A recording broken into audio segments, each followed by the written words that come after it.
Hey everybody, this is Rydo and we're back to another live stream of video game news. Today is Monday, July 22nd here. So, as I continuously decrease the amount of time I spend in Yu-Gi-Oh! Here, I am not accomplishing the required goals as far as trying to get extra reward tickets in this case, which isn't that big of a loss. Extra gems, perhaps a bigger loss, but yeah, I'm just not really playing this game off screen at all. Instead, I am managing to play every now and then. I've managed to play a few more games of Islands of Insight, and there is still a very weird experience there where it feels like some of the puzzles in some of the areas are definitely procedurally generated and don't count towards the important puzzles, the final puzzles that you want to clear off in the main areas. There is also kind of an odd imbalance. As we scroll down here, we can see Banana is still very high up, but Banana may just stay around for months and months and months. The speculation on the Steam Marketplace drops may just be too high. There may just be too many bots that there's just no good reason to shut down the bots. And unless Valve themselves, which we'll see if they do that or not, update some kind of VAC ban system or bot banning system in general. I imagine Banana doesn't even have VAC ban built in, so like that would be the next step certainly for Valve, is all Steam games must have minimal bot banning implemented by Valve, in that there is some kind of DLC, not DLC, digital rights management expansion, anti-cheat management expansion in all Valve games, all Steam games, not just Valve games, Steam games in general, which there already is DRM, digital rights management, and some level of anti-cheat. And yeah, it is going to potentially fall onto Valve to just find the bot accounts and ban those entire accounts completely. But that if it was a case that 200,000 of these 24-hour peak players are automated experiences, it's very possible that a significant amount of them are automated in unique and different ways, and it's going to be very difficult, because certainly I could find any number of macro programs that would just be auto clickers, and it would be very difficult to figure out which one is an auto clicker and ban a individual's account because they're using an auto clicker. So inherently, what I imagine what will happen is Banana will just stay up very high, probably by high numbers of bots. I wouldn't be surprised if 300,000 of these 24-hour peak were actually bots, until it just proves itself to not be financially viable at all, which Valve could fix that way easier by simply kicking Banana out of the Steam Marketplace and making all of those marketplace item drops not worthless, but limited, in that they whoever got in early is going to have those items forever, and there will be no more trading and no more crafting of any more items. Then I imagine players would go to the next game. Elden Ring is fairly high at the 6th spot. Once Human has made itself high. The First Descendant is fairly high. Besides playing a couple more episodes of Islands of Insight, I'm also watching the anime version of Danganronpa, which really is just telling and showing all the cutscenes from the version of Danganronpa I played, which it's not a better experience, but it makes a faster experience, certainly. You're missing out on the actual investigations.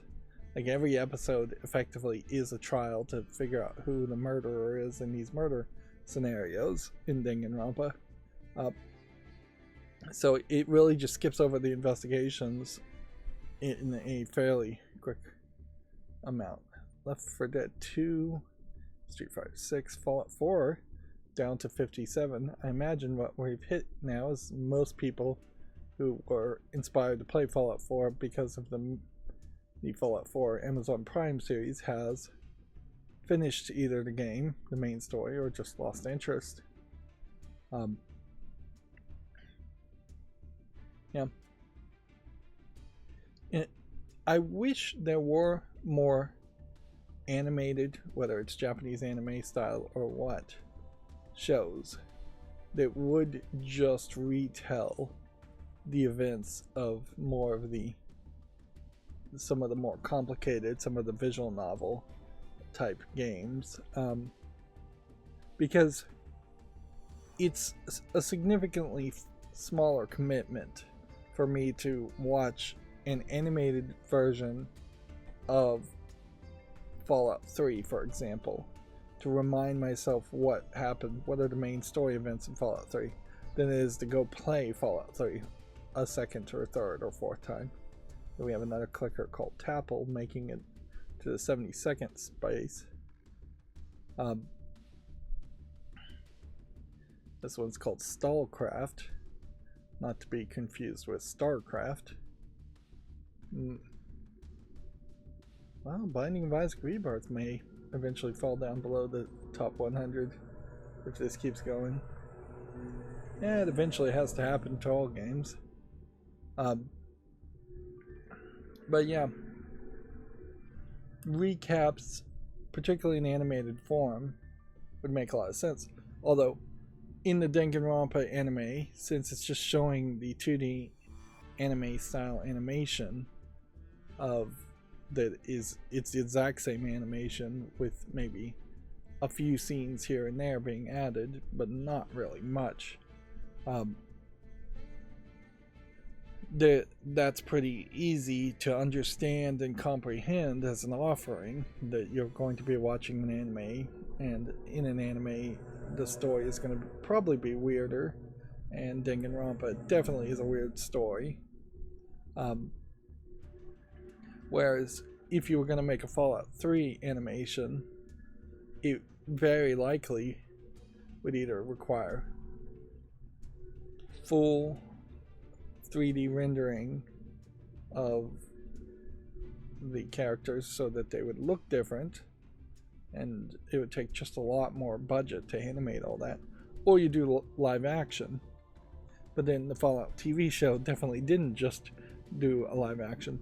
And perhaps maybe there is even room here where the Fallout TV show, now that it has had success with an original story, would potentially promote some live action spin-off to happen to retell the events of the other games. But that would be something perhaps only Amazon could really afford. And so inherently we are painted into this corner where only 2D animation games make sense to be turned into actually published, properly polished animated shows.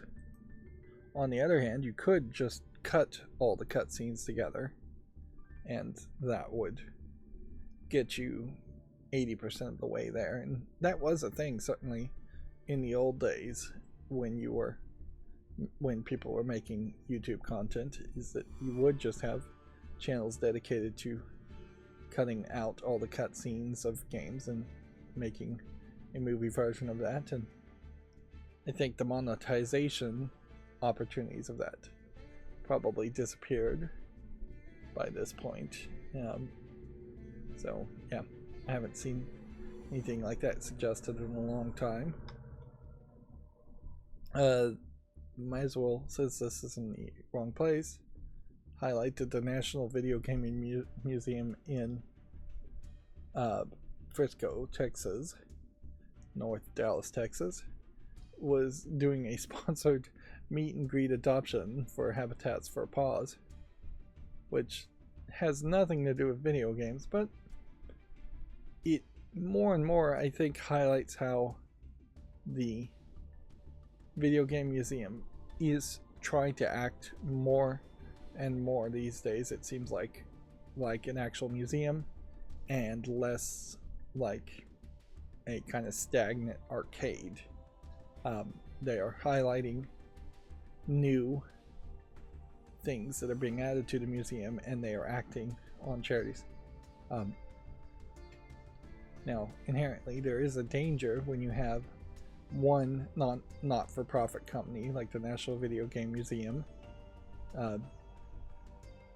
partnering with another not-for-profit company like Habitat for Paws, which I assume they're not-for-profit, in that I wouldn't be surprised if the National Video Game Museum takes some of the tax-free donations it's gotten and then gives some of it to Habitat for Paws, which most people won't care about that, but there is this scam amongst many not-for-profits, not saying particularly these two, where you can use, I think legally, up to 90% of all the donations you have to pay for administrative fees, and then you can take that last 10% of donations and then donate it to another not-for-profit charity type organization, and they can take 90% of that 10%, leaving only 1%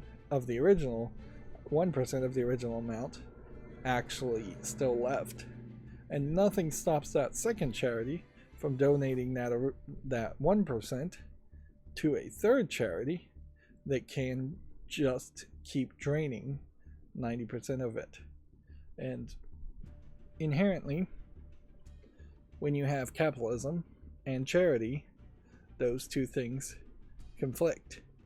Whereas charities, and if anything, many charities are making up for the failings of capitalism, or working on the pretense that they're making up for the failings of a capitalist society, when real charities would be best done by a government that is held to more accountability, and that is potentially more efficient.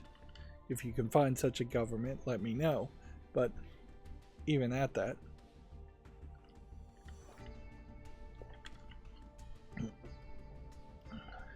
they did also post here the PlayStation GameCube, or the PlayStation Q. This is a thing that was exclusively released in Japan in the late 2001. It's a GameCube variant that put the purple lunchbox to shame with high-end features and the ability to play DVDs. Which that does answer an interesting question as far as if the GameCube had a disk drive that could have played DVD size discs, could the software handle it? Almost certainly the hardware could have handled it. Yeah. Now we know the answer. Of course, it's kind of weird that this was released in Japan, because it would effectively be bigger than the GameCube, which would be a lot smaller than that. The GameCube itself would have been about this big. So usually the Japanese want smaller things, and that's the whole idea of the lunchbox size concept of the GameCube. Inherently, the GameCube having a handle, being small, was built around this concept that Nintendo couldn't build something like the Switch, but was trying even then to push towards a concept of building something like the Switch. Now they went away from that with the Wii, because while you can lift the Wii, you can't really take the infrared transmitter bars for the Wiimotes with you easily and set all of that up. But yeah, clearly there was a faction, at least in Nintendo of Japan, that wanted to make a portable device, a portable console as powerful as the home consoles, but as portable as what would have been Game Boy Advance at the time. And you can see this says Panasonic. It's very reflective, so I'm not sure how you'd exactly take a picture of this. And then it's got a decent amount of buttons, and what I suspect this is also compatible with, if I was to guess, is karaoke machines. You have a game button, you have a bass plus button, you have a surround button, and you have a, can't tell what that says. It says open, probably the disk drive. What's funny, it's also in English. Like, all of this is in English, yet this was only released in Japan. That is weird. That means that they either meant to bring it to the West or they meant to sell it to many Asian countries.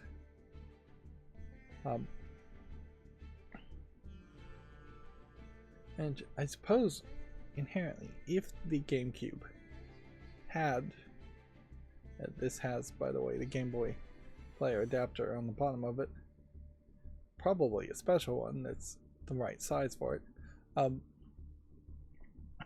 If this had come out to the whole world, Nintendo potentially would have hurt the PlayStation 1 and PlayStation 2 sales quite a bit, because PlayStation 2 in particular massively bought for the ability to play DVDs as a good, cheap DVD player. Although it may just be a case also that Panasonic just wasn't making the highest quality DVD players at that time.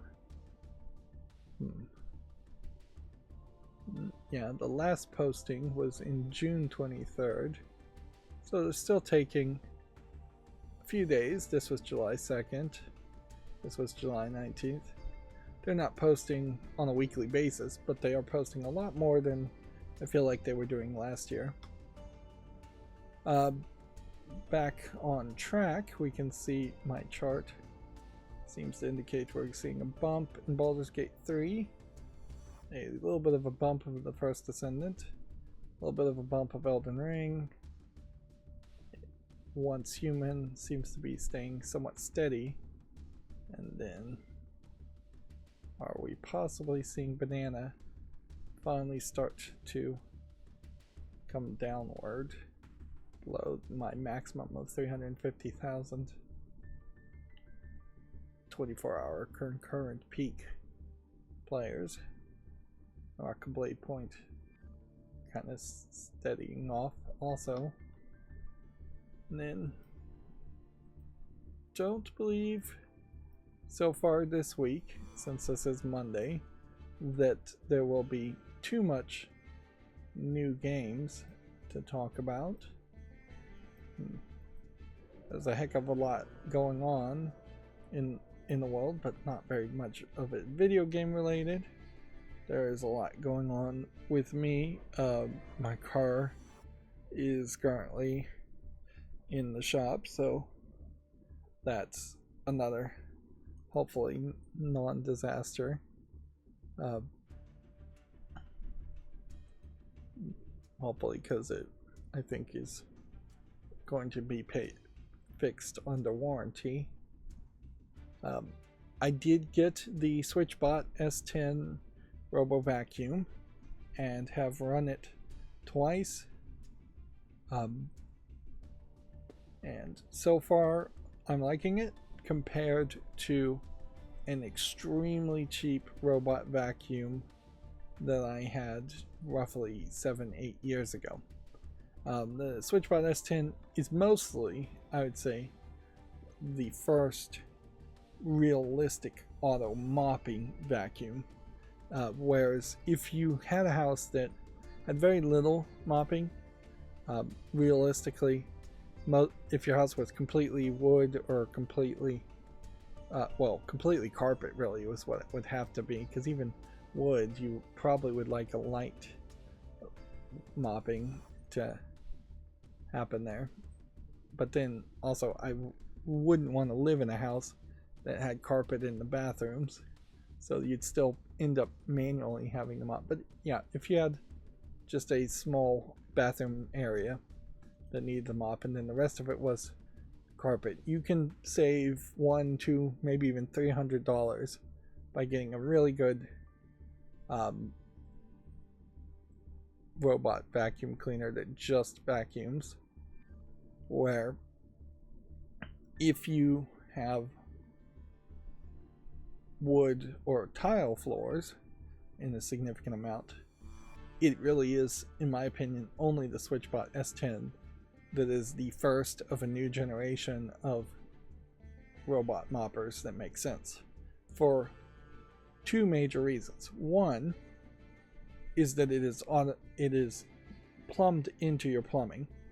Now, I had a heck of a time hooking up the plumbing, in part because I believe the pipes are wrong in my bathrooms. The pipes in the kitchen seem to be the right size, but in my bathrooms it almost feels like they're RV pipes, or just really old pipes, that they're, I believe, slightly smaller.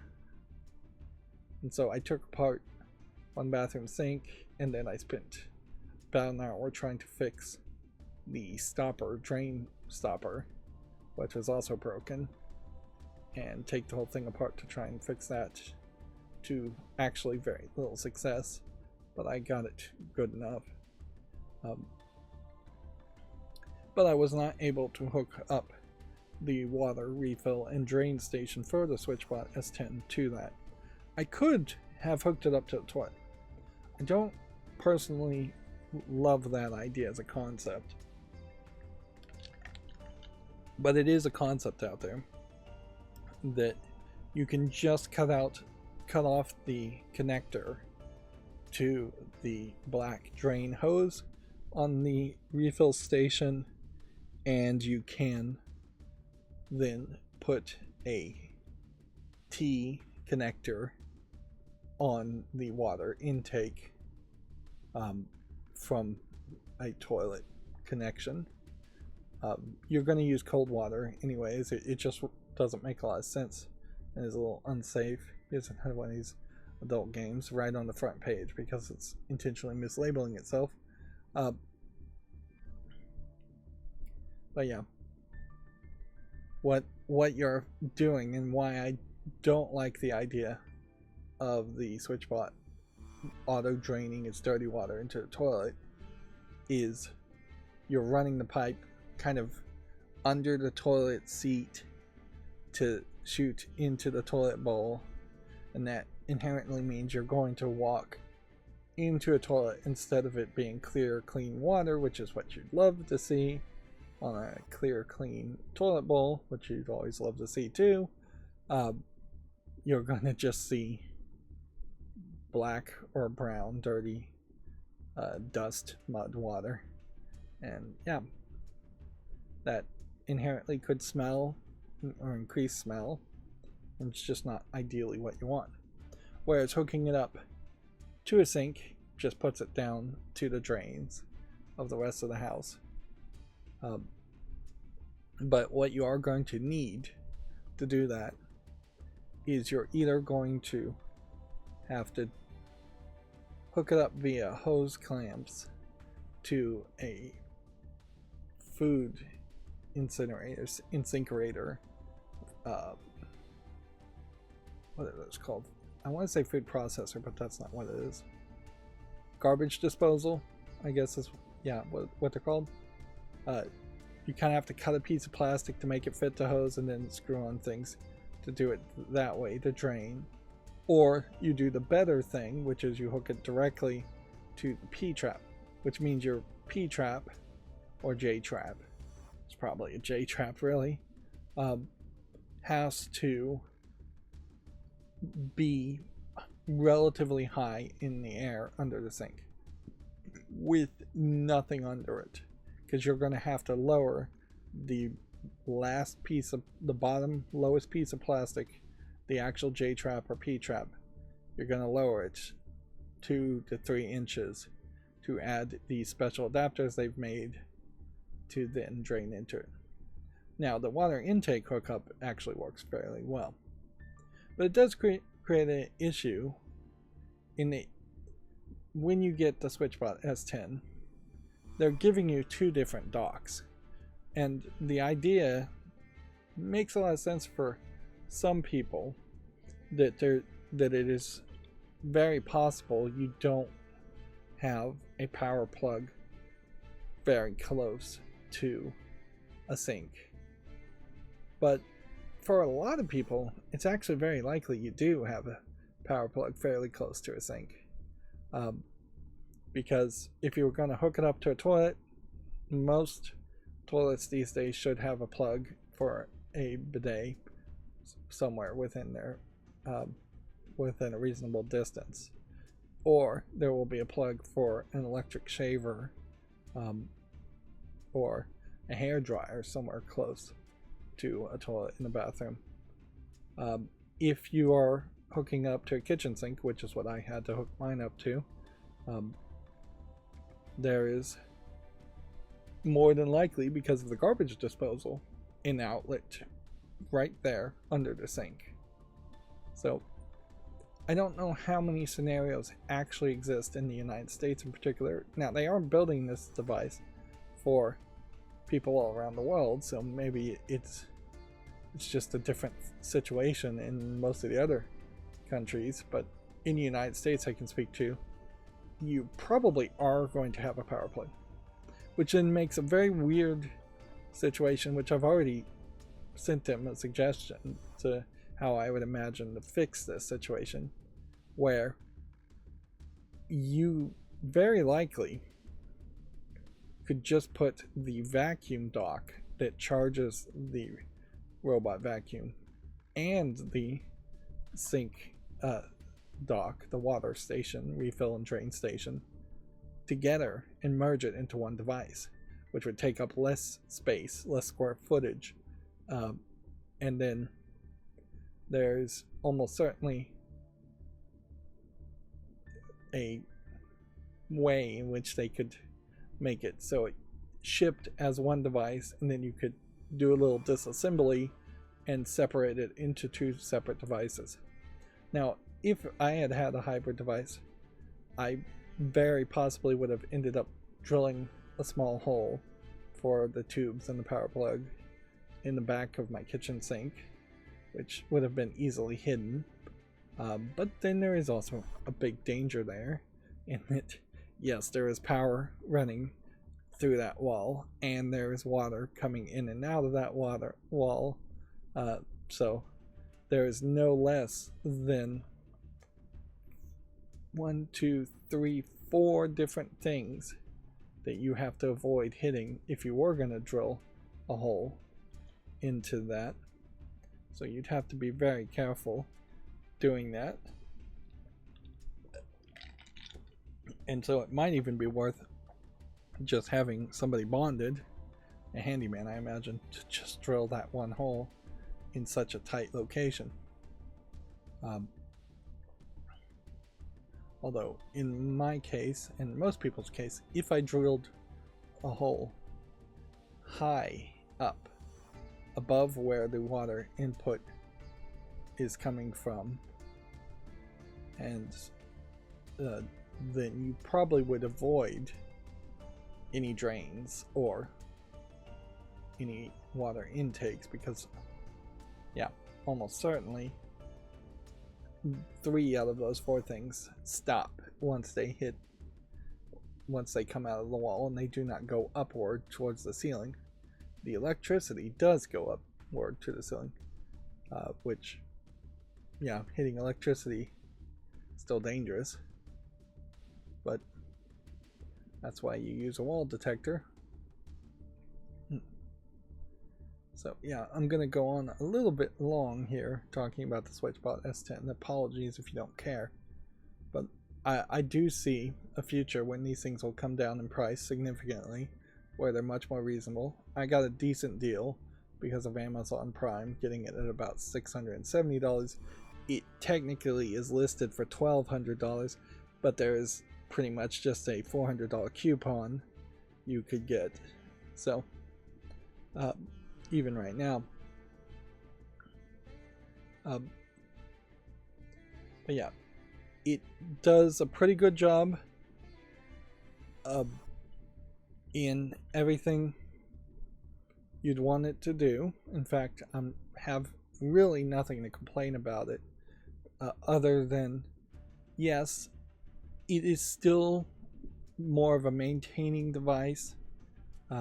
There is still going to be the occasional every once a month, twice, once every 2 months, once every 3 months, once every 4 months, where you're going to have to pull out a mop yourself and get into corners and get around things that it can't reach. The robot itself is fairly big. The price of it is probably a little too high for what the components are, because you're effectively buying a expensive cell phone because it has a camera and AI detection to watch out for cords, which I guess that's one complaint. It did manage to come into my room and grab a USB cord off the floor and drag it down the hall.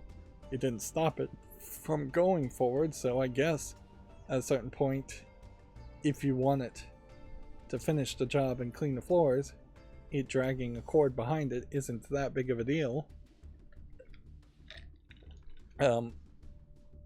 The first time I had it sweep and mop, I did not have the auto water station set up to actually put the cleaning solution in it, so it mopped the floors at their dirtiest with just water, and that worked, but it made the brush really dirty, and I haven't looked at the brush lately to see if after the second mop it looks any cleaner now. But the first mop was after I had already hand mopped the house just to give it a decent chance, but I did not do a great job because it still caught on a lot of things in the first setup.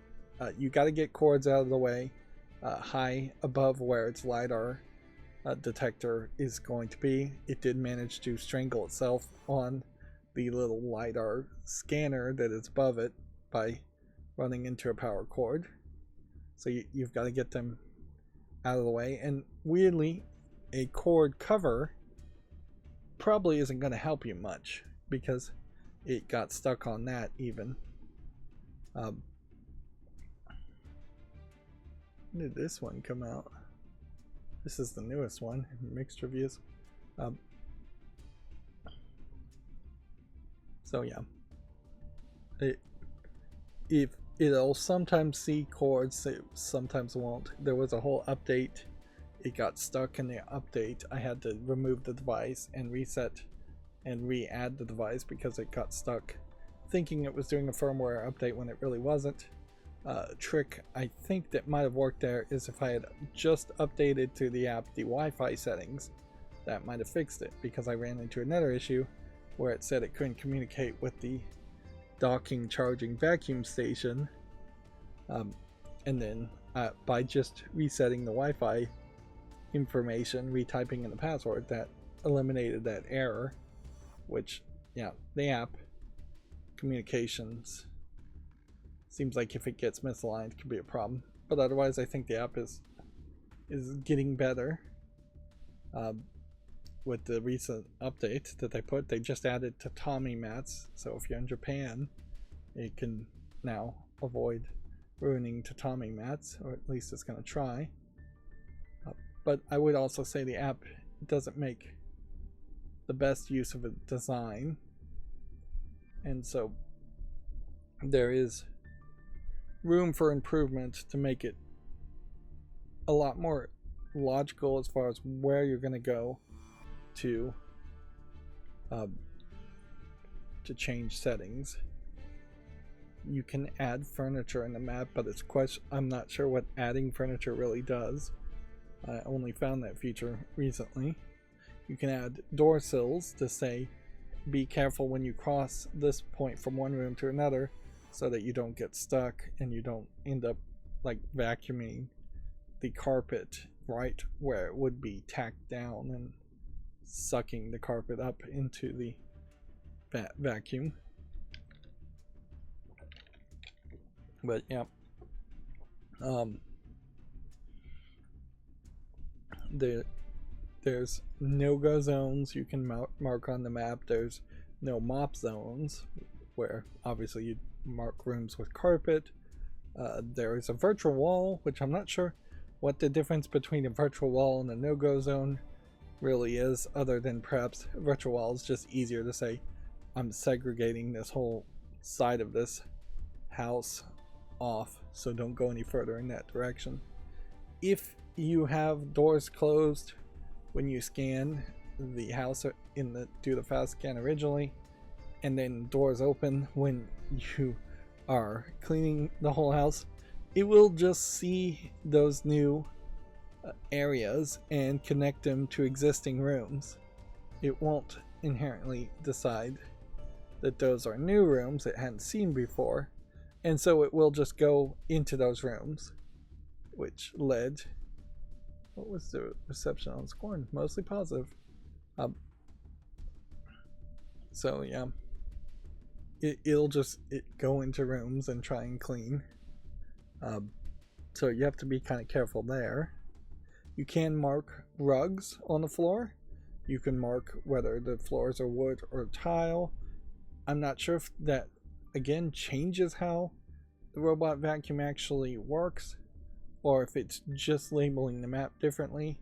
It probably will change how it works in some nebulous way, but I'm not certain.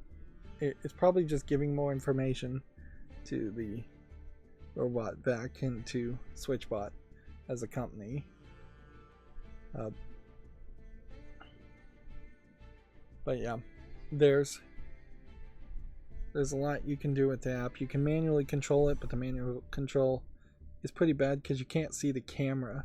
I don't think the AI camera on it actually sees in color, or even sees in anything that is in a good resolution, since it is more than likely designed to directly communicate with an artificial intelligence object detection chip to find things like shoes. If you stand in front of the RoboVac, it will see the shoes you're wearing and assume that they are going to permanently be there for that mopping. But then it's just constantly updating every time it vacuums to see if something is moved.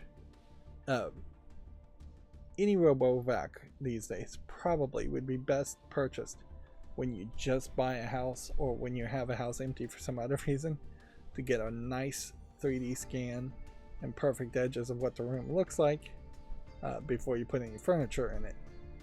That being said, I think the SLAM LiDAR on the SwitchBot S10, I think the SLAM part of that is probably somewhat sonic, and so it seems like it can kind of see even through certain objects and figure out the actual walls of buildings in a pretty good way. So even having a house that is just full of stuff, it has done a really good job of mapping the house, and a really good job of knowing where to go and knowing how to mop it. You can set the SwitchBot S10 to go up and down and left and right by telling it to do 2 passes, and with that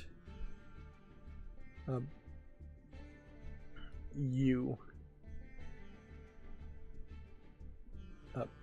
probably always want that and you can set it to use a little bit of water and a lot of water, and even using a lot of water I think is fine. Like, you'll find a drop here and there of a little too much water that will evaporate in about 5 minutes. Weirdly though, the settings to actually dry the mop once it's done mopping is set at a minimum of 2 hours, 3 hours, or 4 hours. So it sits there after it's done for hours, blowing very small amounts of air, and I imagine it's not particularly high heat air either. Just drawing off the thing. Maybe there's a logic to that. Maybe it's just the way the drying station and the charging station is built. It may also be a case that it's going to take you somewhere between 2 and 4 hours to charge the batteries. When I first got my SwitchBot S10, it misjudged the battery length and was stopping at 80%. That, again, is a case where I should have probably where taking the deleting the device and reconnecting it to the app fix that, but that affected the amount of time. I want to look at this game since I'm watching Danganronpa 1. The question is, did any of the characters that died in Danganronpa 1 come back in Danganronpa 2? No, this looks like this is all new characters. Because I feel like in Danganronpa 1 there was this side game, and in the side game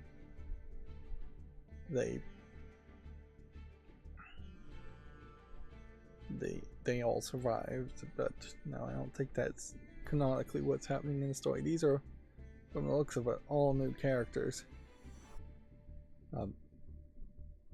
with perhaps the exception of this guy and this guy, maybe this girl.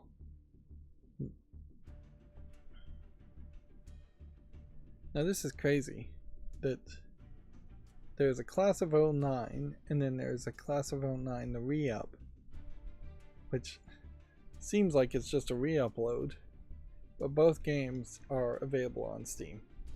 And I can personally say also there was another game that was uploaded that was labeled as the class of 09 the re-up in the SteamDB database, which maybe that was just a mistake, but it was a completely different game.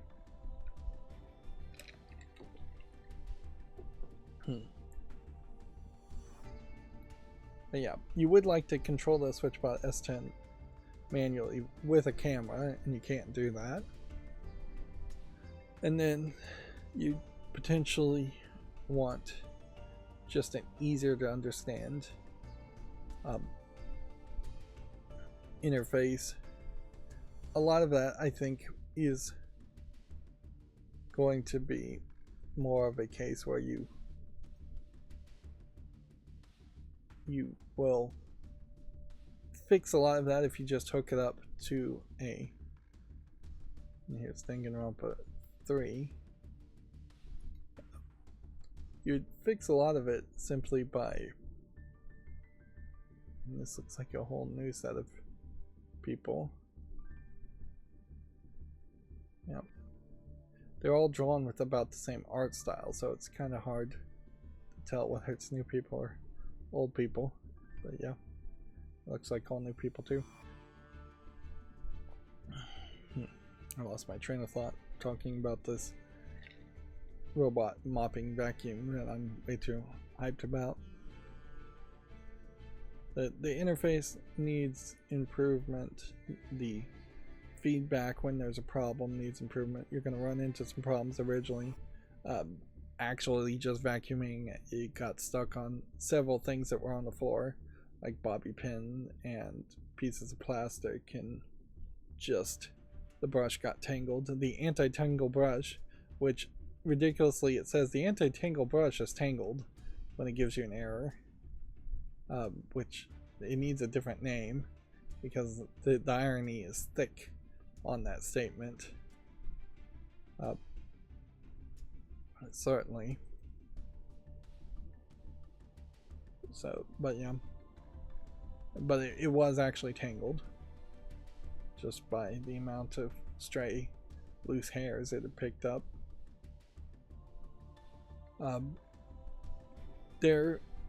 Yeah, a lot of the problems though are fixed by the audio. Wow, this actually just stops at that point. The audio setups, Google Assistants, if this then that, I wouldn't really recommend that.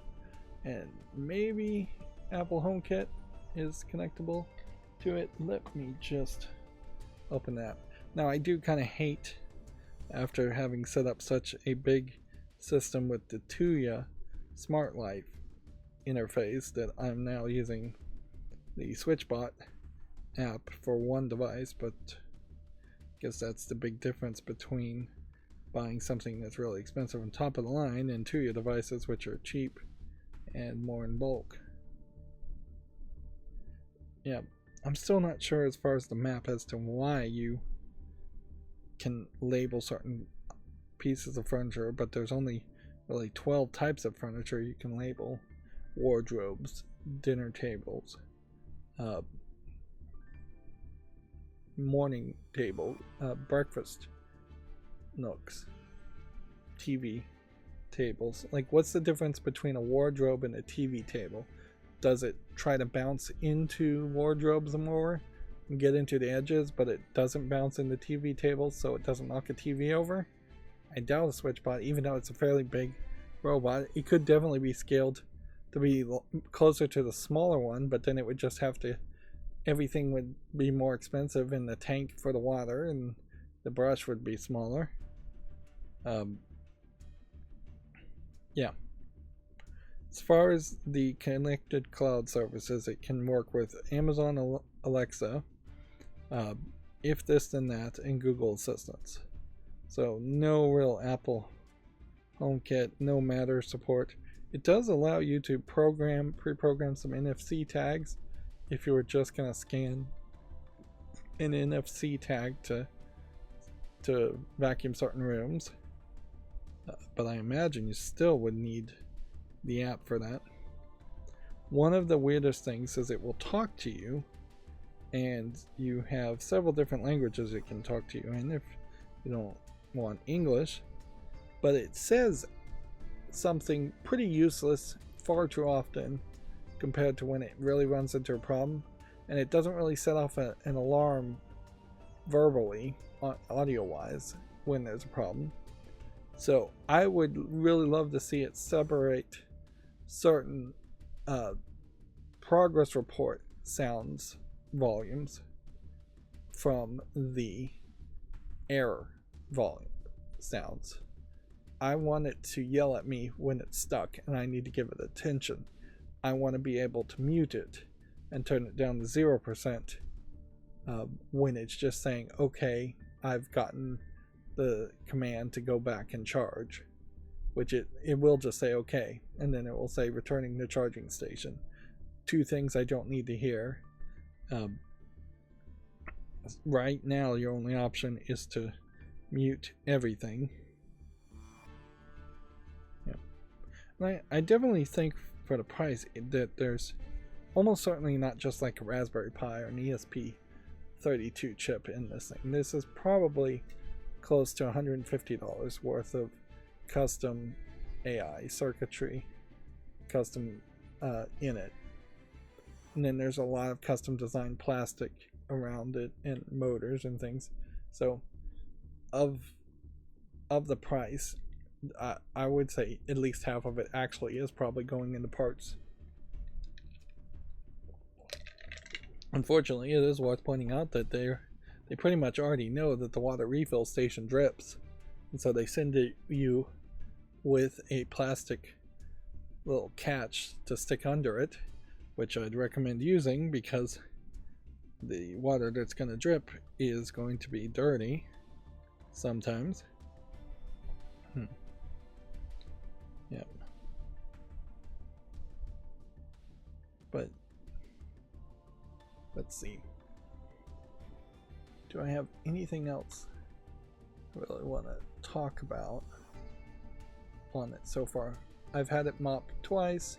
My floors look clean. They do not particularly smell. The cleaning solution does smell in the concentrate, but it says on the front of it 1 to 200 dilution, and I suspect what that really means is that the water refill drain station takes like 200 parts of water and 1 part of the cleaning solution and puts it into its tank to mop with. Its clean water tank. It has both a clean water tank and a dirty water gutter tank, which you would like for some kind of design where there was like a bag that would inflate and deflate, or a balloon that would inflate and deflate, so that you could fill it completely with clean water, and then as it's mopping pick up the exact same amount with a slight loss of dirty water that would be left on the floor and fill in that same tank. That if you could do that where it's just a double-sided tank with a ballast, I think is what that's called, or balloon, they could double the size of the tank, which is something that kind of needs to be done, specifically because is this a multiplayer game? No, it's a single player game. Because they have this ambition to use the SwitchBot S10 RoboVac to fill up humidifiers, and that definitely is their focus right now. At some point they are hoping to also have dehumidifiers, which it could certainly work with dehumidifiers a lot easier, because a dehumidifier would just have it going to the dehumidifier and taking water out, never putting water in.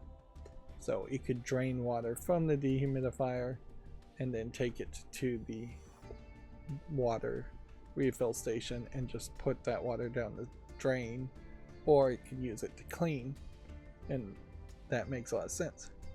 But to fill a humidifier is creating a problem, and I wouldn't be surprised if it actually leads to them actually never releasing a humidifier, even though they're focused on that and promising that, because the amount of water you can get into the RoboVac for a humidifier is not really a lot.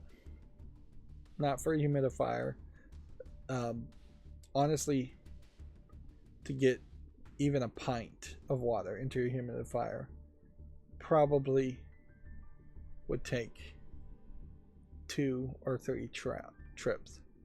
So maybe that would work if it was doing it 2 or 3 trips every night or every day. But yeah, the tank's just not that big. There's too many other physical motors and things in the device. Unless it had like a little trailer attachment it could do, which honestly that's not a terrible idea. They probably could design something like that where it would just make the butt side of the RoboVac a lot bigger and carry a lot more water. It might get a little off balance that way, but even at that, if it made a much bigger thing that was 3 times the size, I still feel like it would be one full trip of taking clean water from the water refill station to one humidifier, and probably that still would only fill up one humidifier for one bedroom. Let's say you have 3 bedrooms in your house. You're talking 9 trips of it just going and doing that. With yet another major caveat in that the water refill station has no way of guaranteeing that there won't be traces of the cleaning solution in your humidifier, shooting that up into the air as mist, having you breathe it in. So then you have a humidifier that is designed to make the air more comfortable, and some people claim, I'm not sure there's really scientific evidence to this, but some people claim it makes it easier to breathe. It probably does, because adding humidity to the air probably means more particulates get heavier and thrown to the ground. Typically, a humidifier will can leave a mist of calcium and other minerals on an area if you're not putting clean enough water or distilled water into it. And inherently, you wouldn't be putting distilled water into your humidifier. In this case, you'd be putting tap water, which will have some minerals in it. So you get this whole warning. Do you want to mop your floors with only water, or possibly pre-mop your floors or spray your floors with some kind of cleaning solution and then have them mop the floors with only water? Or do you want to fill up a humidifier that doesn't even exist yet? Which, yeah, unless they can figure out a way to be certain there's always going to be that risk. Maybe the risk is not that big because it does clean out the whole water tank before it fills it up with clean water anyways. So, yeah, it's not going to be a significant amount of cleaning solution in there. It might just be the exact right amount to keep a humidifier clean. The cleaning solution that you fill into the auto water station is one of many consumable, replaceable items in the SwitchBot S10. So you are very much buying into this infrastructure of once a year spending another $60 worth of replacing components. It is very much a throw it away once it gets dirty, and the manual, I think, goes really overboard on telling you how often you really need to replace things. But then the app also is running a mileage counter on everything from the edge sweeper to the mop to the anti-tangle brush to the tank to the air filter on the vacuum cleaner to the vacuum cleaner tank, which, yeah, there's a whole second vacuum cleaner tank that is not particularly small. So just a lot of stuff on it. I still wish these robot vacuums also had like a thin pole in the middle of their bodies that would shoot compressed air up around objects to dust off counters. But effectively, to do that, you would need to have a camera up there too, to see what you're about to do compressed air at, and to even have compressed air at a high level of compression would be extremely noisy. So yeah, they still haven't invented an auto duster for dusting off shelves. So these RoboVacs really only care and can really only see what is ankle high, which is reassuring as far as having a camera in your house, is that it is only going to see your ankles or what is on the floor. So as long as you're not leaving naughty magazines or sex toys on the floor, you don't really have to be too worried about it getting hacked. Honestly, if you're going to hack something like that and try to make some danger, the most dangerous thing you could probably do is find an electrical cord and vacuum back and forth on that electrical cord, trying to slowly, over the course of hours if not days, wear off the rubber coating on the outside of an electrical cord to short circuit it and maybe start a fire. That would be about the only thing that would be slightly positive, slightly dangerous that you could do with it. It's much more dangerous that somebody would just trip on the thing and break it, and break in a very expensive device. Here we have a meme. I was going to mention the whole CrowdStrike shutdown, and people usually having problems with the internet going down because of Cloudflare. But honestly, that's not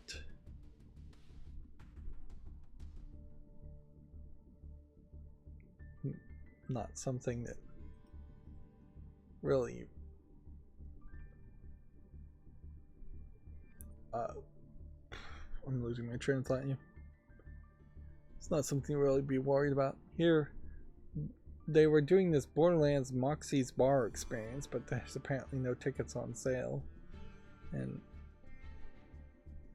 they are working towards promoting the movie release. So this is July 25th through 27th, already sold out at the Hard Rock Hotel Bar in San Diego, California. But yeah, that seems like a weird way to promote the movie, but I imagine they're going to do all kinds of weird stuff to promote the movie. Speaking of promoting, Reggie Fils-Aimé retweeting a Finance.Yahoo article quoting himself.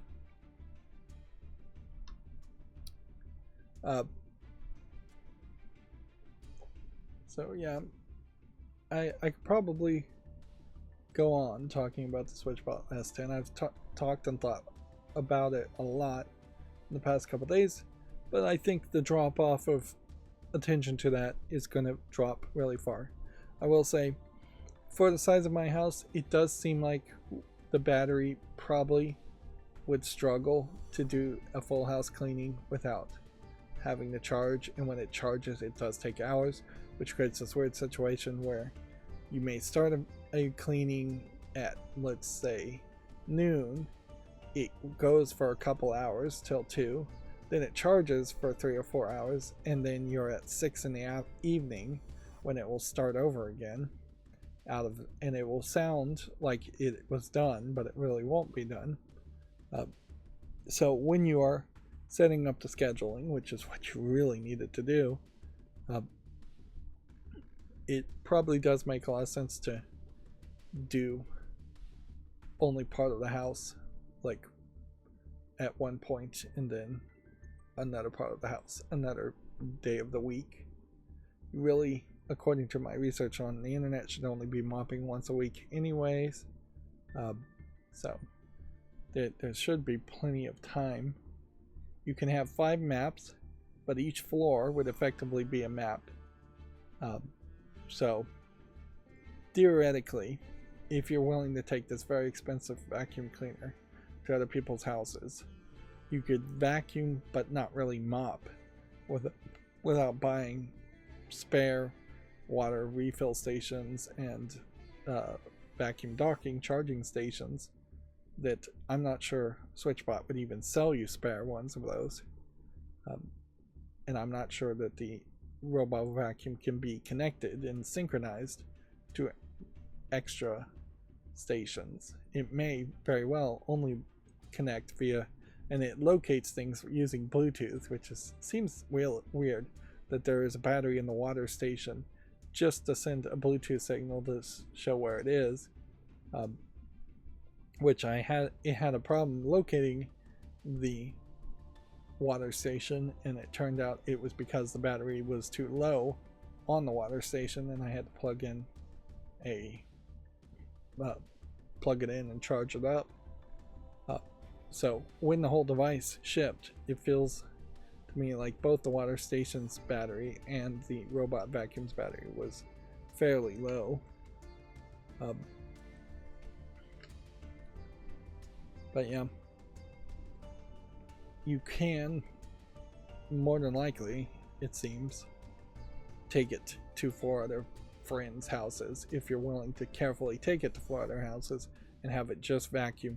But it's only going to be able to vacuum into its internal tank of dirt. So if you're taking it to a very big house or a very dirty house and that tank fills out, you're going to probably have to manually clean it out, and I'm not sure it would be able to figure that out.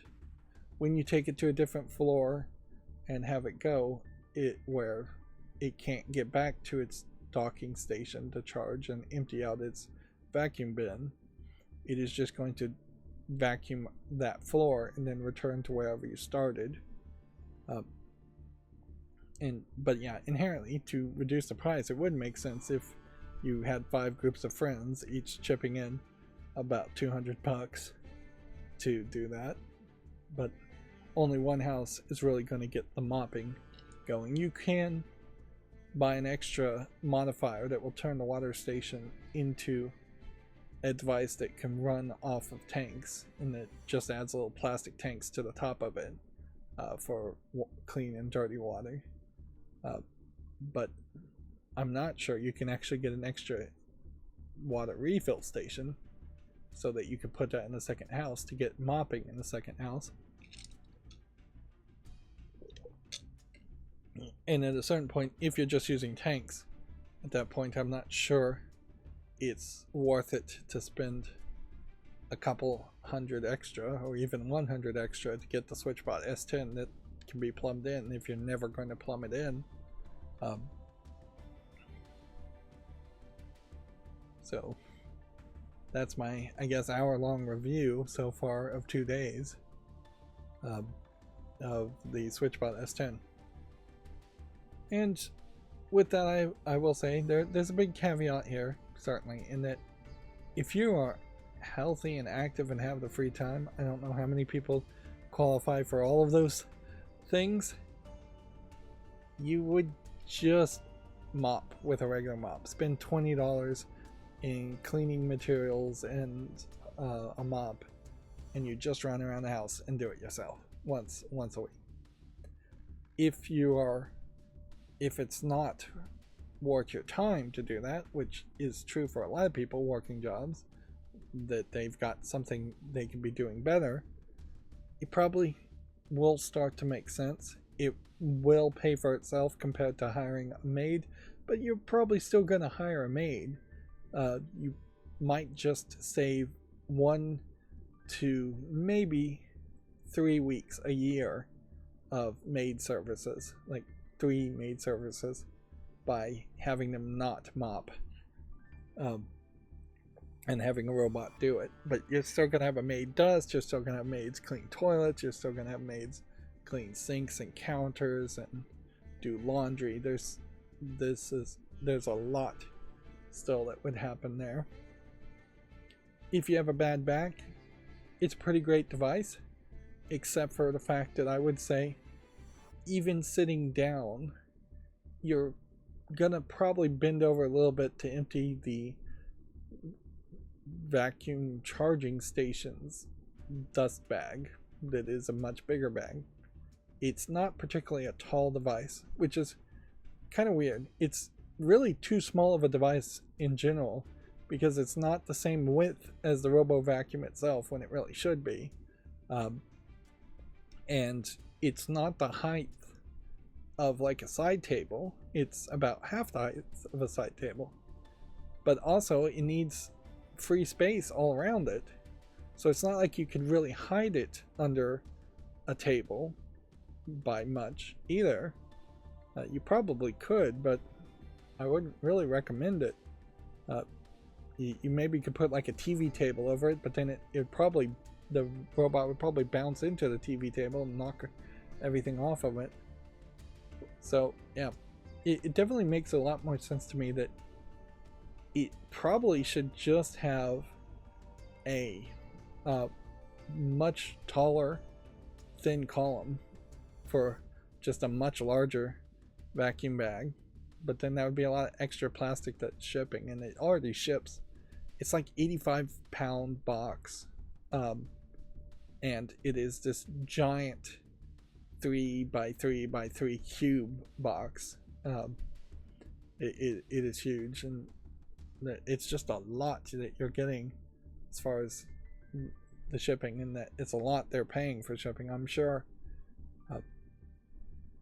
What would make a lot of sense is if there was a collapsible trash can that went over it, and in that, when it would vacuum out the dust from the RoboVac, if it just had a hose that would eject into a trash can bag, maybe that would work. Although then that would just be shooting all the dust back in the air. So it would have to be a almost airtight sealed trash can lid that could open and close the trash can via a motor, which that would be a nice value add, frankly.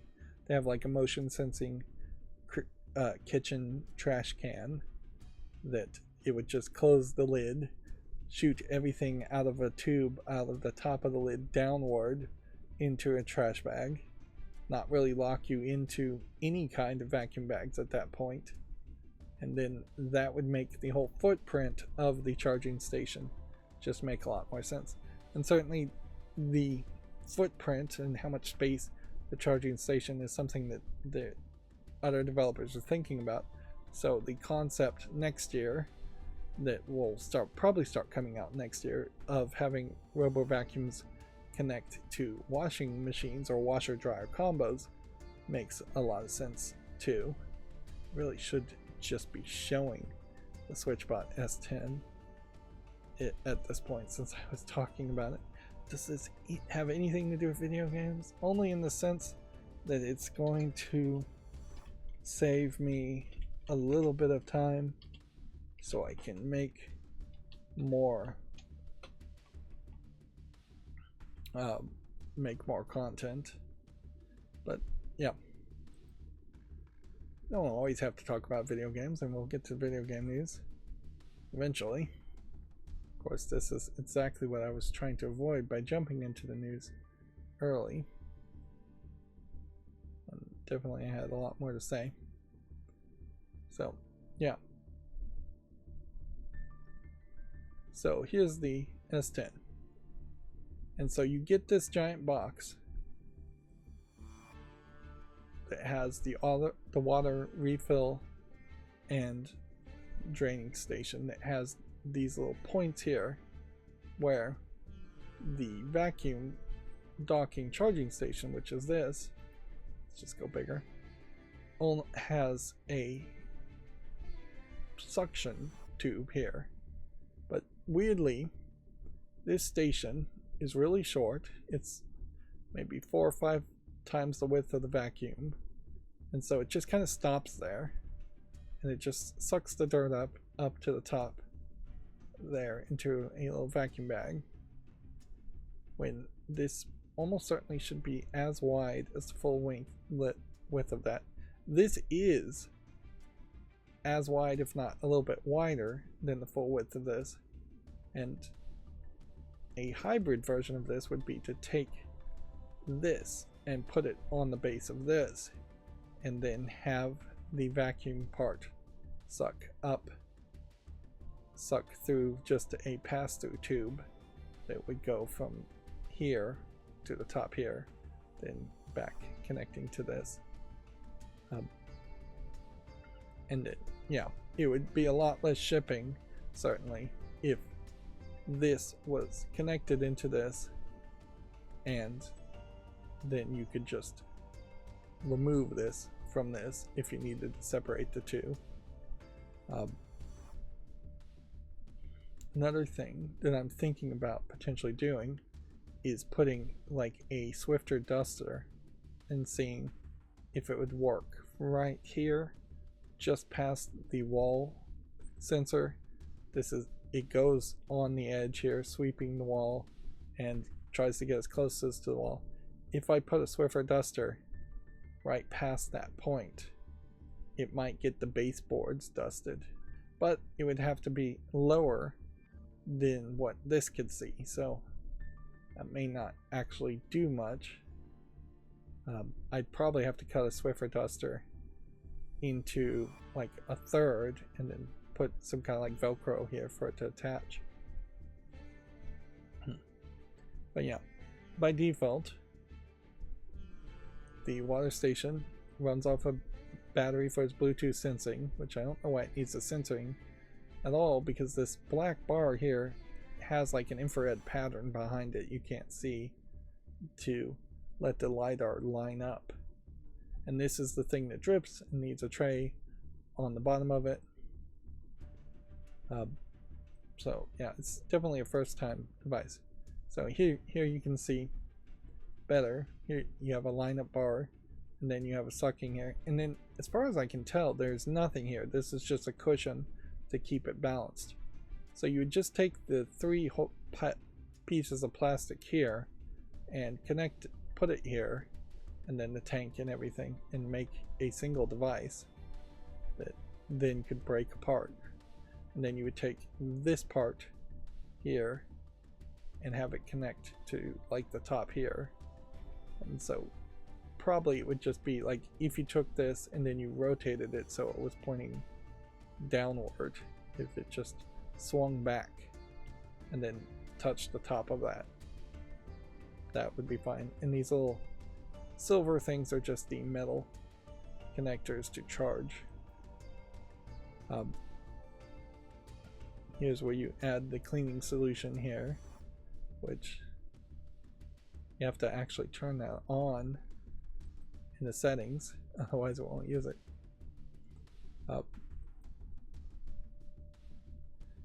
Oh, here's another thing to take from this. The water refill station here, it says it's designed to fit under the baseboards, and it certainly would have been nicer if it fit under the baseboards of my house, but I think what happened in my house, and you probably are going to find in a lot of houses, is that they've added to the floors and raised the floors. The tiles in my house are much higher than the 3.9 inches of space you would need to get it under a toe kick, is what these are called. So definitely measure to see, otherwise you are going to run into an issue there. You also run into an issue as far as just having a toe kick. The whole reason a toe kick exists is because people tend to stick their feet in their shoes under that and kick it. So you're putting a fairly expensive device. I imagine you're not getting another one of these as a replacement for less than $90 right where you're going to kick it, where you're at least a little bit less likely to accidentally kick this. Unfortunately, you are fairly likely to trip over or kick the robot itself, which is going to be the bulk of the price. I don't think they actually make a black plastic version of this. Here's the where you just pour in it. It's not a particularly good way to pour it in. You're going to probably want a funnel, and it's also worth mentioning that the hoses here do not connect there. They connect back here, so I don't know why they animated it that way. But yeah, it has this auto cleaning, auto rinsing mop thing where it's constantly just putting clean water in and then scraping off dirty water. And it almost feels like that is in the same tank, that they've figured out some way to, but no, it isn't. So you can see over here they're labeling it as a clean water box and a dirty water box, and it would make a lot of sense for those two not to ever meet. But yeah, if there was a rubber bladder, yeah, that's the word, that just inflated with clean water into where the dirty water box is, and then as the dirty water went in, it would deflate the rubber bladder and expand the other way, that would be amazing, because then that would effectively double the amount of clean water you could have, where you could have the clean water all the way over in the dirty water box, and then it would double the amount of dirty water as you go through the process. But even non-technical solutions to that don't really exist. You can't just get a standard mop bucket that works that way. In fact, most of the time when you're mopping, you're just making the clean water dirtier. I really can't say too much about the suctions. There were 4 different levels of suction on the SwitchBot S10. One is labeled quiet, and I think is fairly quiet. One is labeled max, and I think is as loud as what you might expect from any other vacuum cleaner. Here's your anti-tangle brush, which I do think it has actually, it does work pretty well, like compared to the cheap Robo vacuum that did no mopping that I had 7 years ago. I got rid of that one because it was bouncing against walls. It had no intelligence of how it maps the floor path. And you can still get devices like that. And it is kind of crazy that they're still making and selling those things. They also have evolved into making devices, RoboVacs, that will just straight up they will straight up just be programmable and controllable using a remote, and I imagine that's not a good experience. The mop roller allegedly moves up to avoid rugs up to 7 millimeters.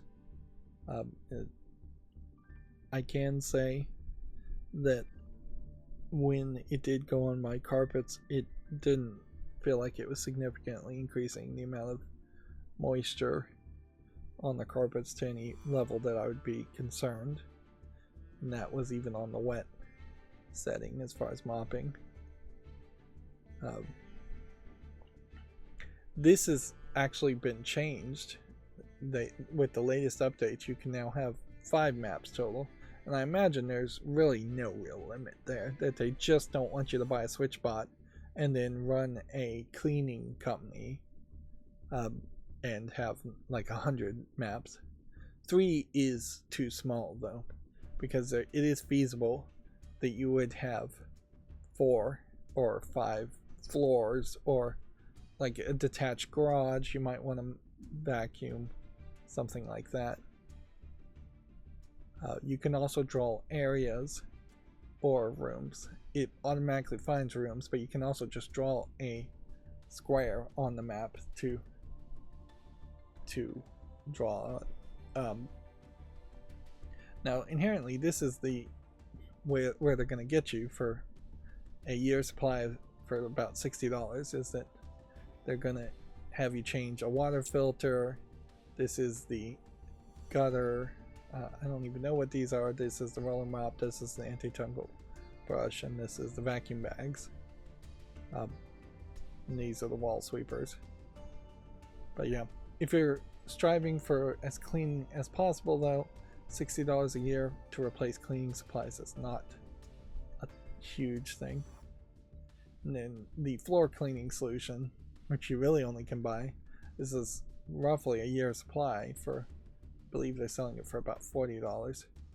And then here's the adapter that removes the whole plumbing that goes on top of the water refill station and then gives you tanks. So yeah,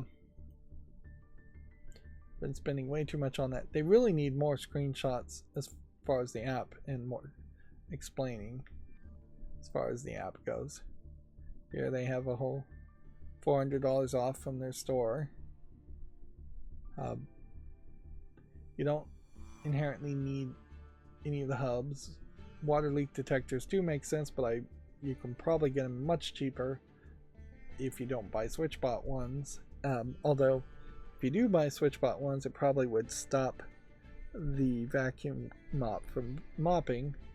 Not that that's going to stop water from leaking if your plumbing was bad. When you do the plumbing in the United States, you don't need to use any Teflon tape for anything. It is just plastic on plastic with rubber rings. That makes it a little bit easier. One of the problems, and I'm doing the exact same thing here, is that you see reviews on this, and at best it's a reviewer who's spent a month with this device. It's very possible a year later I'll be severely less impressed. There won't be any real updates to the software that matter.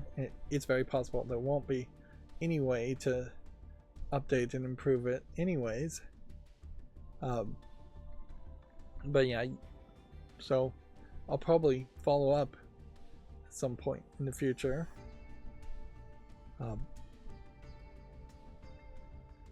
But yeah, this dehumidifier to auto drain to a humidifier to drain, I don't think fully makes sense. And they have not released a dehumidifier or a humidifier that would have the connections here necessary to do that. And inherently, it almost would make more sense to not have it be a separate device and have one device that's probably already going to be overpriced, that is just a humidifier dehumidifier with a very large tank. In my situation where I live, most of the time around the year, I'd want a dehumidifier with a very large tank that it could auto drain. And then a few weeks, maybe a couple months out of the year, I'd like it to go into humidifier mode. And humidifying is actually fairly easy to do. Dehumidifying is effectively an air conditioning unit, so it's going to be much more expensive. And that is the only reason to separate these two out, is that a dehumidifier potentially could be, if it's big enough, $200 or $300, where a humidifier, even very big with a large tank, really should only be $100 at most. It also would make a lot of sense to just be able to put this right next to this and maybe have a pass-through connector to also be able to drain.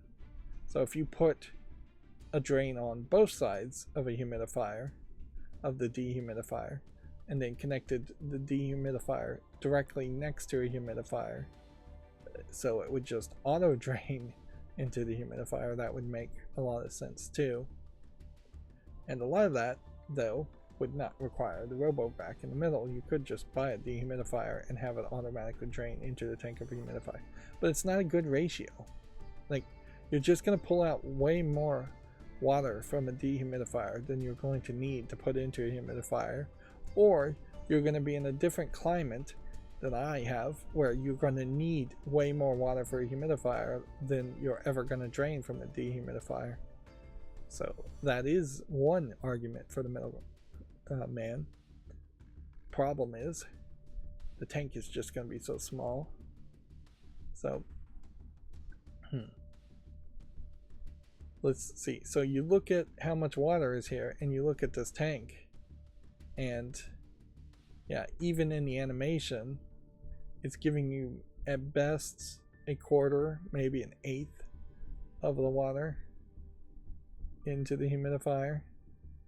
And then in this animation, it's taking at best a third of the water out of a dehumidifier. So even in their animations, they're admitting it doesn't make the most amount of sense.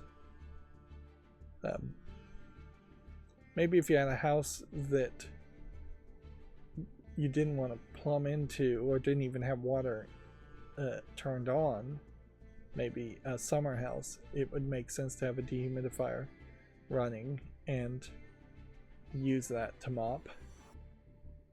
I still feel like the dehumidifier, though, makes a lot more sense. I'm repeating myself here. 365 days of aftercare. I did see something in the manual about free replaceable parts for life. I don't think, however, that means that you're going to get free replaceable mops and brushes. I think it's free replacement parts for things that you probably will never need to replace. So yeah, the diameter here is 365 millimeters. So why is the length here not 365? Wouldn't that just make more sense? The length here is 400 millimeters, which seems like that is fairly arbitrary. They just picked a length, and probably they could have gotten it down to 365 to line up perfectly with it, but let's just say 400 for ease of sake. So why not make this 400? At that point, probably could have 2 vacuum bags connected, or twice as big vacuum bags connected for 200 millimeters. The width here is 165, the width here is 207. So on that, you would just find the biggest number and make this fit inside of that, which it would. And then the height here is 100 millimeters, the height here is 400. So yeah. And so if this snapped into the bottom of this, you would ship considerably smaller. You would take this, which would, this whole unit now would be 365 millimeters wide or length. You'd take this and you would rotate it so it's sitting on its edge in a packaged box, and it would ship considerably better. And so there would just be a box where this is rotated pointing up. But yeah, ideally you get this to 365 millimeters, and you easily could put a auto lid. This is not an auto lid, this is just a piece of plastic lid, but you could put an auto lid vacuum kitchen trash can on top of this whole thing and just have a little alcove there. And since it is just a trash can, it could just have a flat pack version of it, so it really wouldn't take any more space. Although flat packing a trash can might feel a little awkward to unfold your trash can or uncollapse it, but you certainly could do that.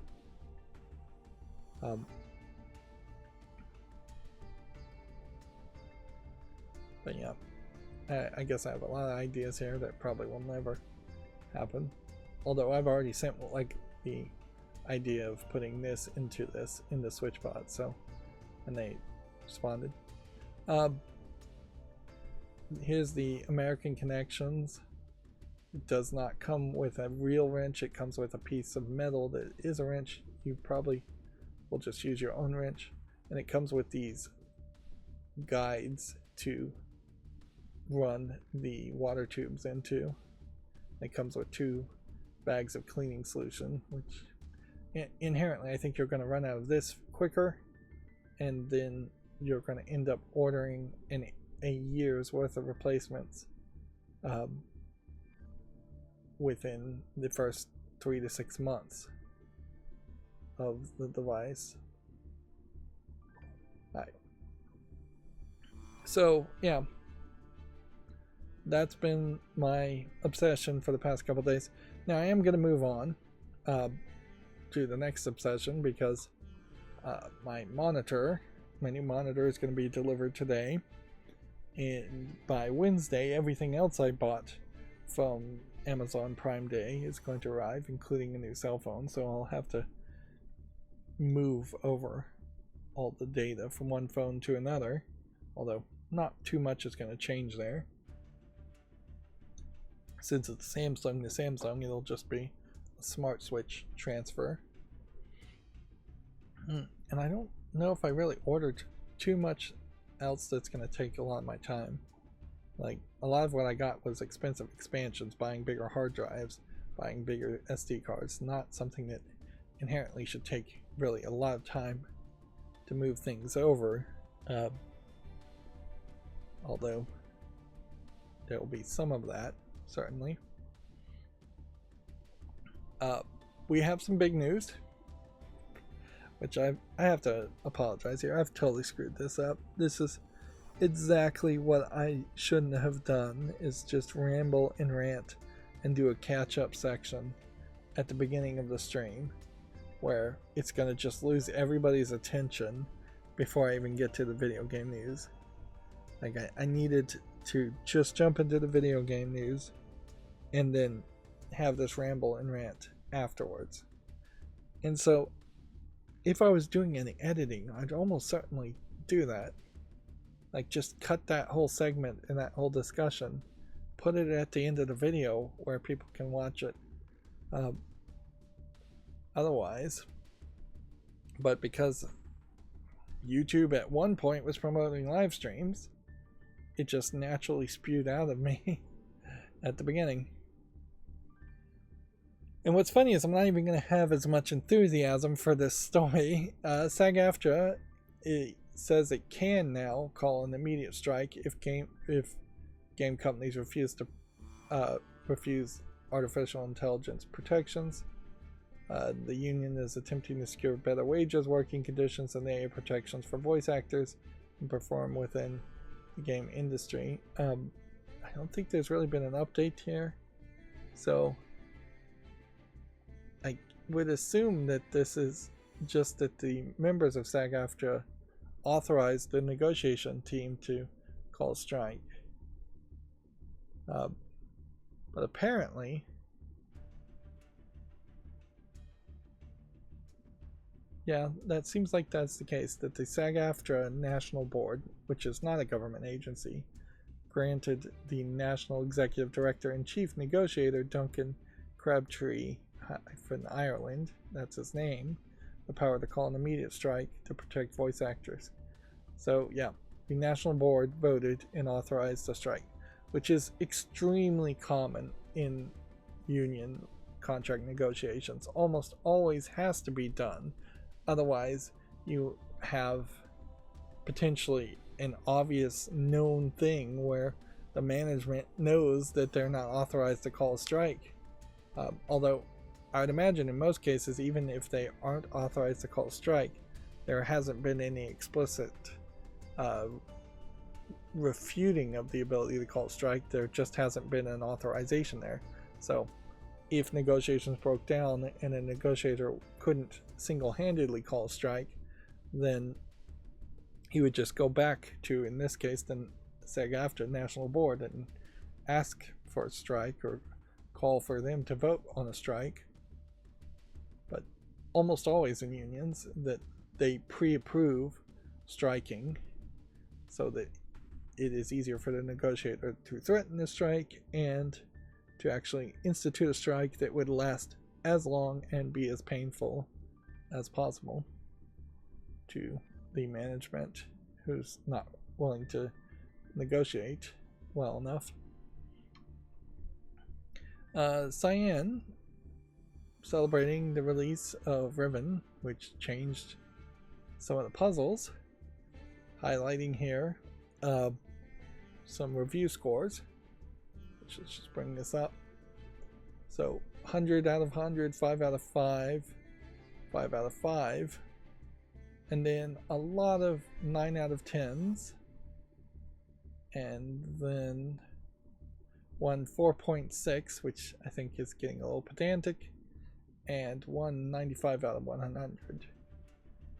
Although, let's also be important to point out here that most of these companies are not companies I even know of. I see PC Gamer Games in PC Games and one other I thought that sounded like it might be a fairly large mainstream video game journal site. I don't even know. Maybe Gaming Trend, but no. Really, it's just PC Gamer and Games Trend. Then a lot of other companies.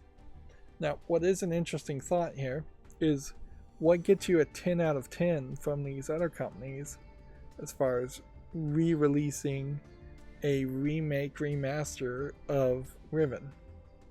Like, would it have to have been an even better game as far as adding new content?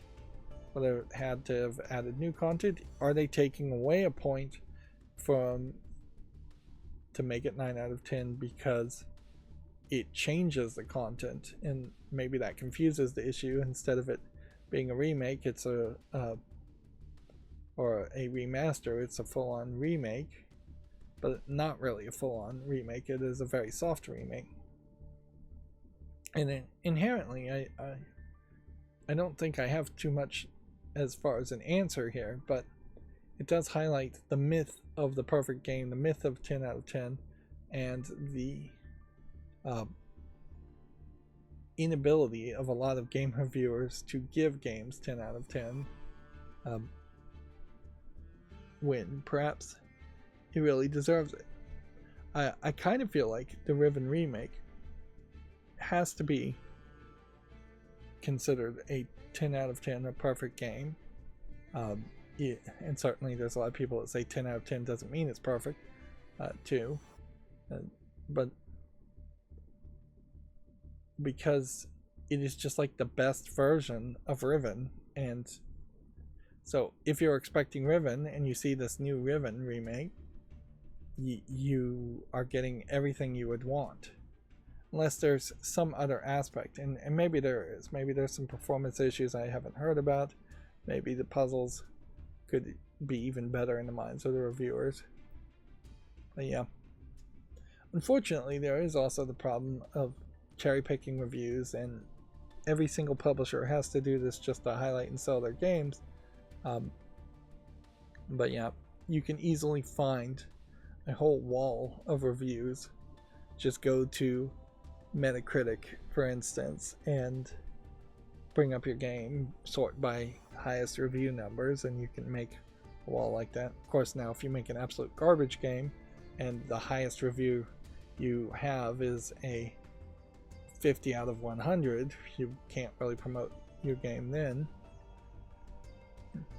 And yeah, so often we talk about the 7 out of 10 being an average game instead of 5 out of 10 being an average game. Certainly it is way more skewed on the bottom part of the scale, as far as 50% or 70% really needing to be weighted down to be 50%. But it is also very skewed at the top part of the scale, in that a lot more games probably should be considered 10 out of 10s. And inherently the whole system is messed up because there's almost an age or a moment of time that needs to be applied to a score. And so instead of rating something 9 out of 10, perhaps it should be 2024 9 out of 10, or something like that, that just gives you a general idea of, hey, this came out in 2024, and a 9 out of 10 in 1985 is going to be a very different type of game versus a 9 out of 10 in 2024. And it's still not comparing apples to apples even in that case, because a game like Riven, a 3D environmental puzzle game, is very much different than, say, Fallout 4 or Halo or FIFA or WWE wrestling. Those are all very, very different types of games.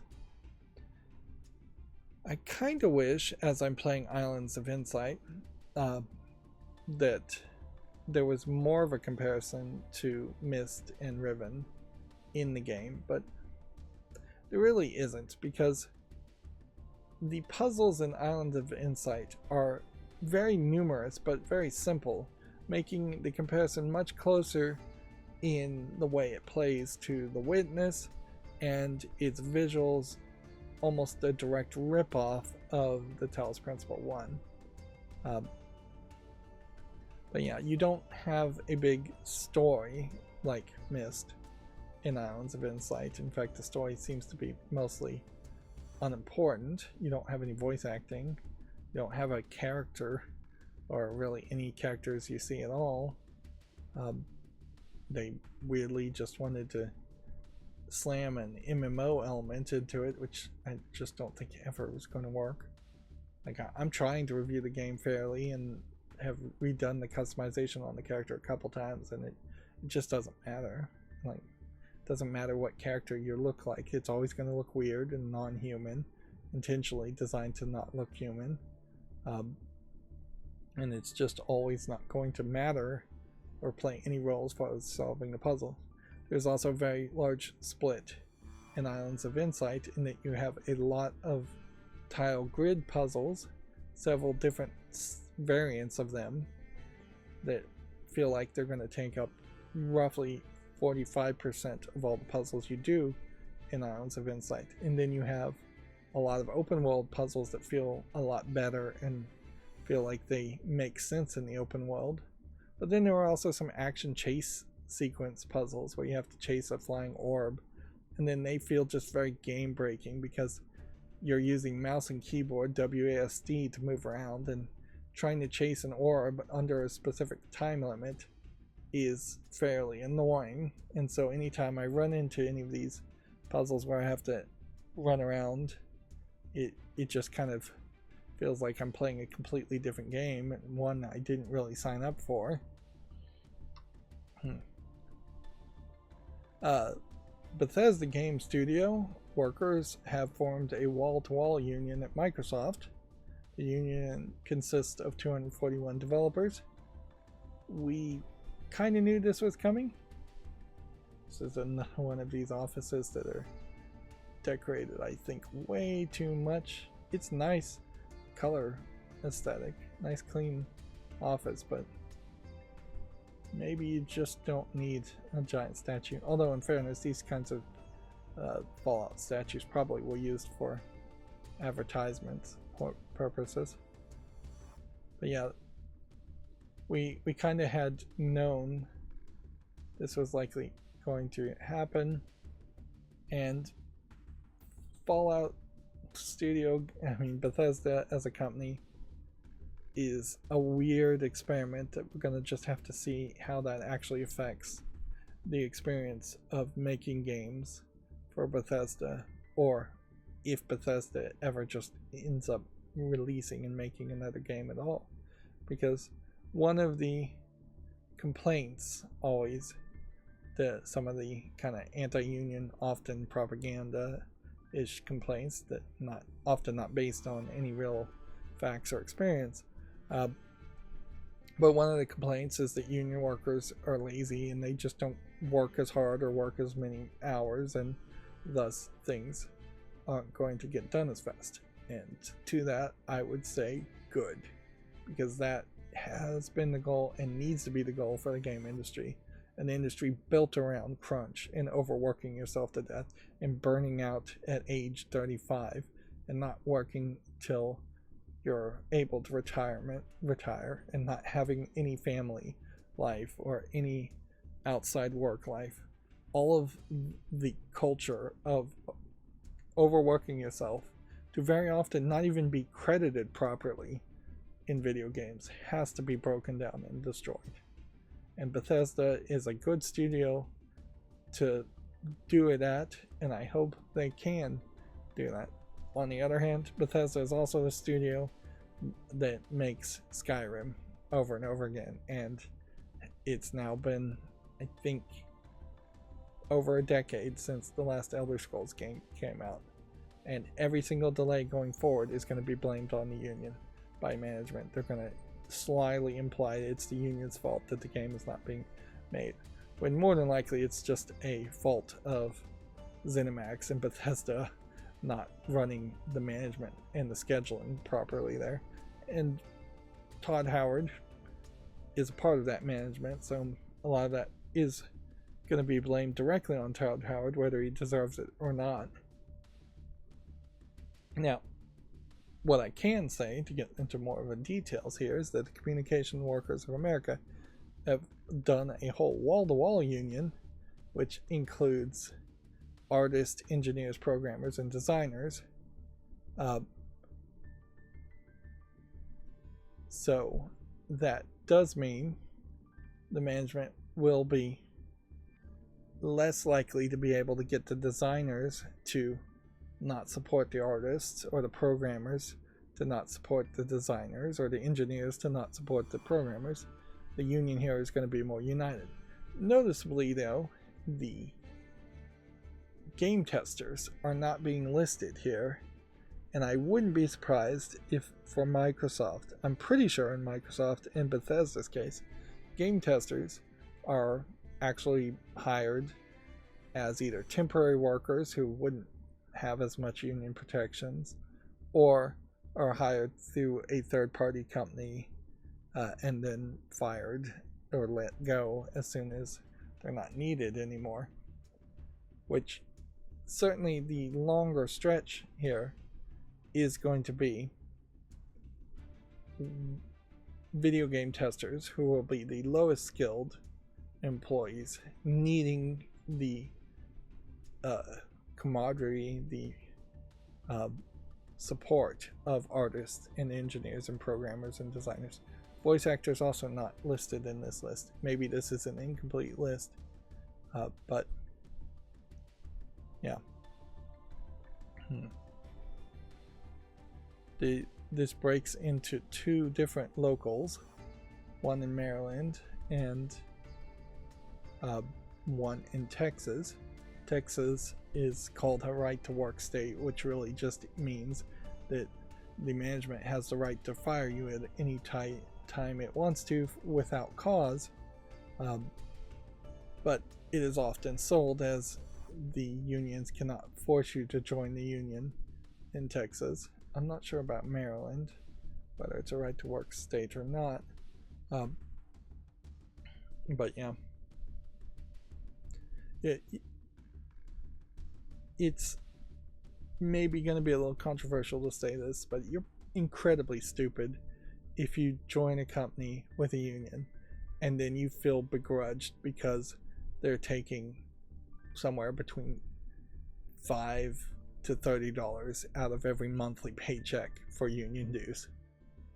Even if they were taking 10% of it, you're almost certainly getting more than 10% of a raise by working in a union-based business, either in better working conditions or actual home pay, or in better medical and retirement and pension payments. But there are certainly a lot of people who are either new to working or new to working in a union that see that union due being taken out of their paycheck and all of a sudden feel like they're getting robbed and hate unions for that reason. Now, in fairness, if you were seeing the union dues come out of your pocket and your working conditions are awful and your pay is low, then you have a right there to be begrudged. But one way you could solve that is run to become a manager of the union.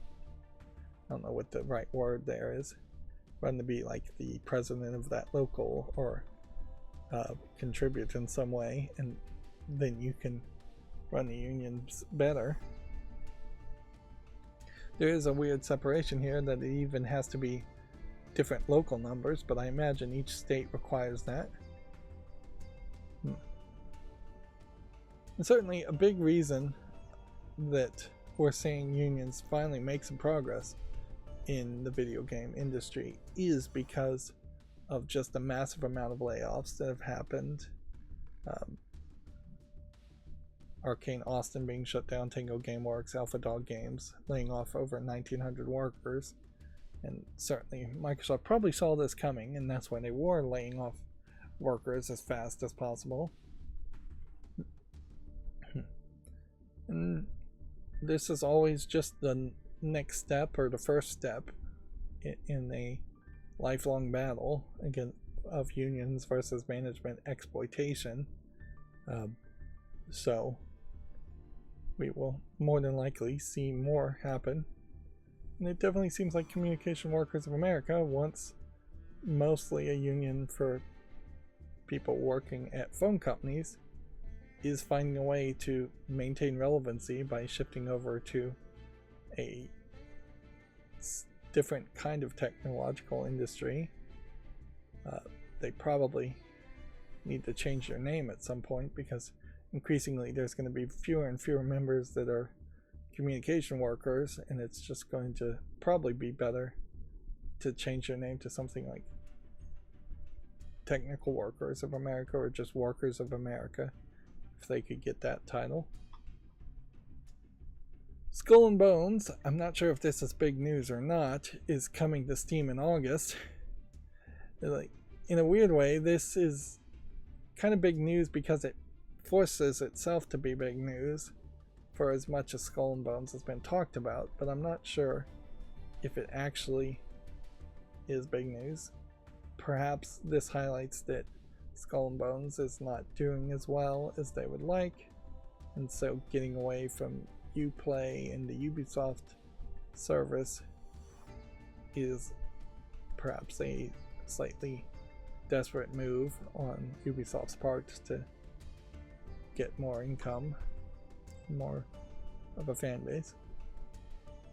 Now, Warner Brothers, which was itself acquired by AT&T, has acquired the Multiversus developer Player First Games, which usually that is sold as being a good thing, that the third-party developer, or second-party developer in this case, did a good enough job that they want to full-on own the company. But it's not always a good thing, because the negotiations could be very different behind the scenes.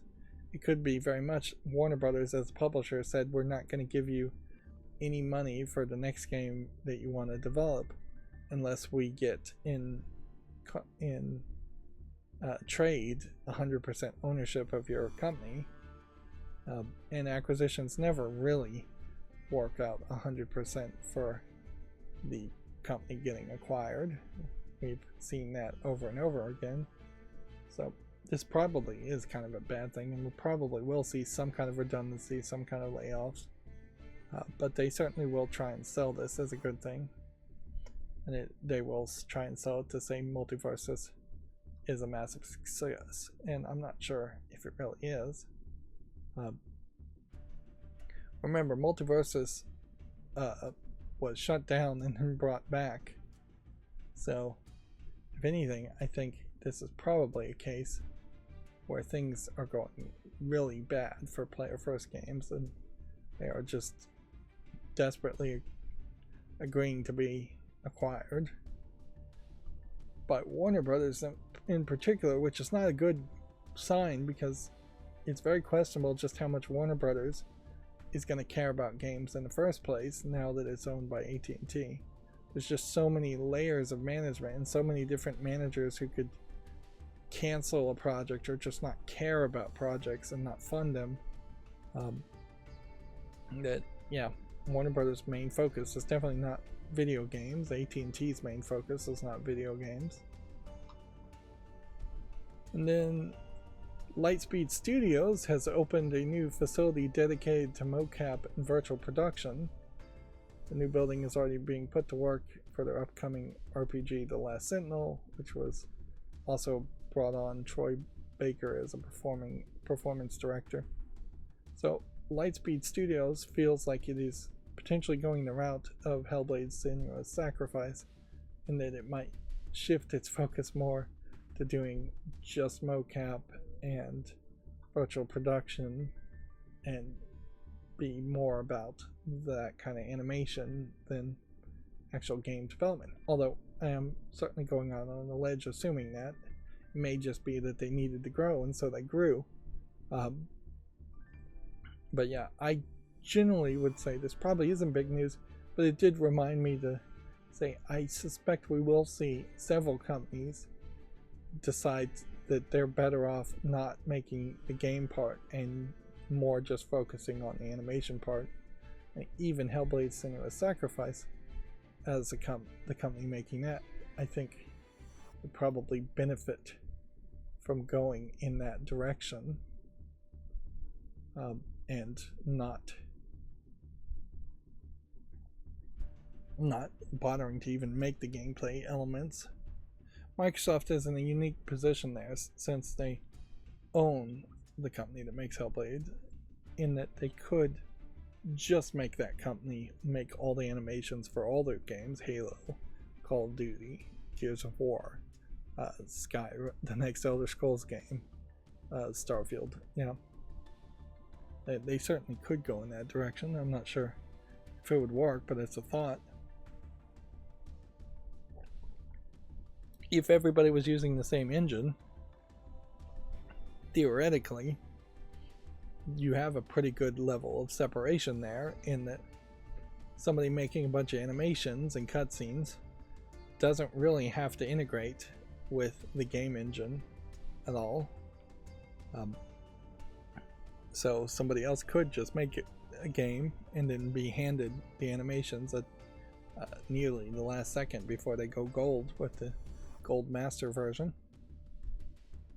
So previously in these kinds of streams I would talk about the new games on Steam. I think I've realized too that that should be at the end of the streams. So let's go through the news. The new way I'm trying to learn and teach myself to do this is go through all the news at the beginning, then look at the new games on Steam. And theoretically, while I'm looking at the new games on Steam, that's when I should have been talking about the SwitchBot S10 and rambling and ranting. So we're looking at Video Games Chronicle here, articles.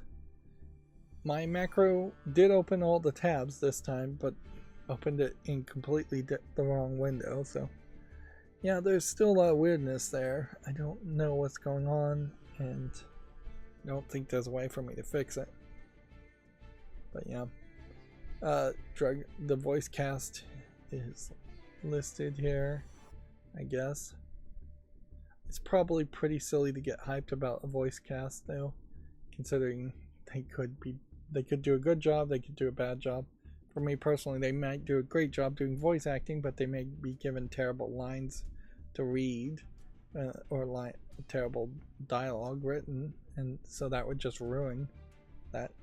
I am a bit of a snob in that I do want to hear voice acting in every game and don't want to read myself, but I'm not that picky as far as the quality, unless it sounds absolutely awful. If you can get even a slightly decent voice acting professional and slightly decent audio, I am happy.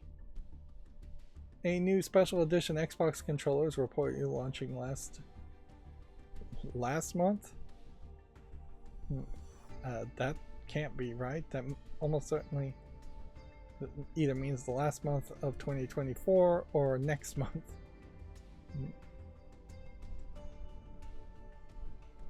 Which would make a lot of sense, because they constantly leak out new skinned versions of these controllers, and they seem to do it pretty intentionally to give it some free advertising. There's really not a lot to say there, so move on. Valorant consoles release date and Modern Warfare 3 Game Pass launch details have seemingly linked. So we're seeing some leaks here. Let's see. Although these are rumors at this point, so it kind of doesn't matter. A TennoCon 2025 dates have been confirmed. This will celebrate 10 years of TennoCon. I've never heard of this. Digital Extremes is announcing it. So I'd assume this is probably a smaller event, and that's why I haven't heard about it. Yeah, I don't even know if it kind of specializes on anything or if it is just a convention in Canada, which in fairness, I can't name another convention that happens in Canada. That might be an indication, though, that we are starting to see more events and conventions happen. Guilty Gear Strive is adding Lucy from Cyberpunk Edgerunners. Yeah, Cyberpunk Edgerunners was another one of these shows that was very hyped about it, and I actually watched it. I just wasn't really impressed on it. I imagine if you'd never seen Ghost in the Shell, or if you'd forgotten of having seen like the original Ghost in the Shell movie, or Armitage the Third is a much lesser known one, you might have felt different about it. If you haven't seen a lot of anime in general, you might feel different about it, but yeah, having seen a lot of the 80s and 90s sci-fi focused animes, it didn't feel particularly unique. Yeah, I guess I'll just leave it at that. I don't need to review the show. I will say Edgerunners definitely felt completely different from Cyberpunk as far as I'm guessing the game Cyberpunk plays out. I haven't actually played it, but yeah, Cyberpunk 2077, I imagine, is fairly different from Edge Runners.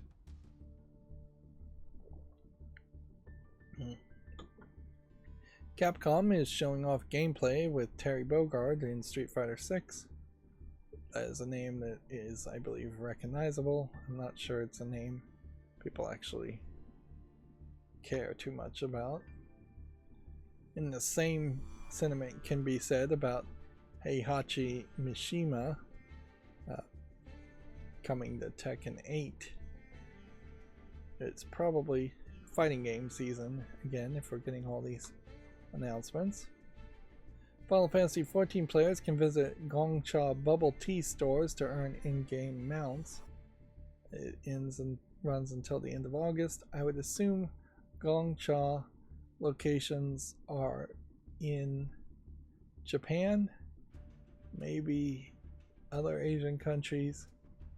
I wouldn't assume, though, that there are any in the United States. There might be some, though, in the UK, because this Video Games Chronicle is talking about this, and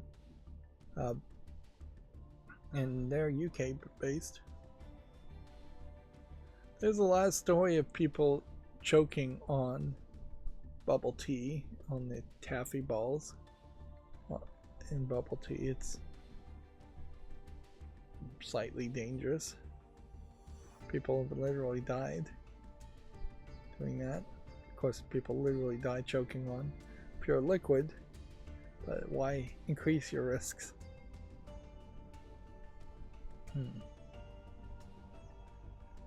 have to purchase 3 teas in a single transaction. That's kind of a lot. Yeah. You don't see a lot of these kind of cross-promotional things.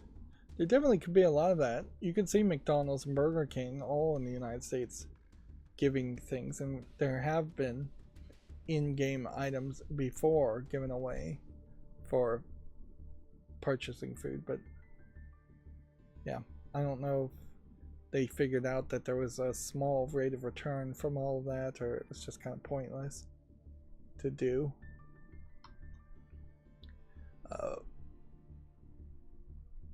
Big publishers apparently eject too soon from live service titles, says Warframe's boss. It comes out, doesn't work, and they throw it away. Now, inherently, I agree with him. Do I believe Warframe, had it been given even an extra year or two of time, would have caught people's attention? No, I don't think so.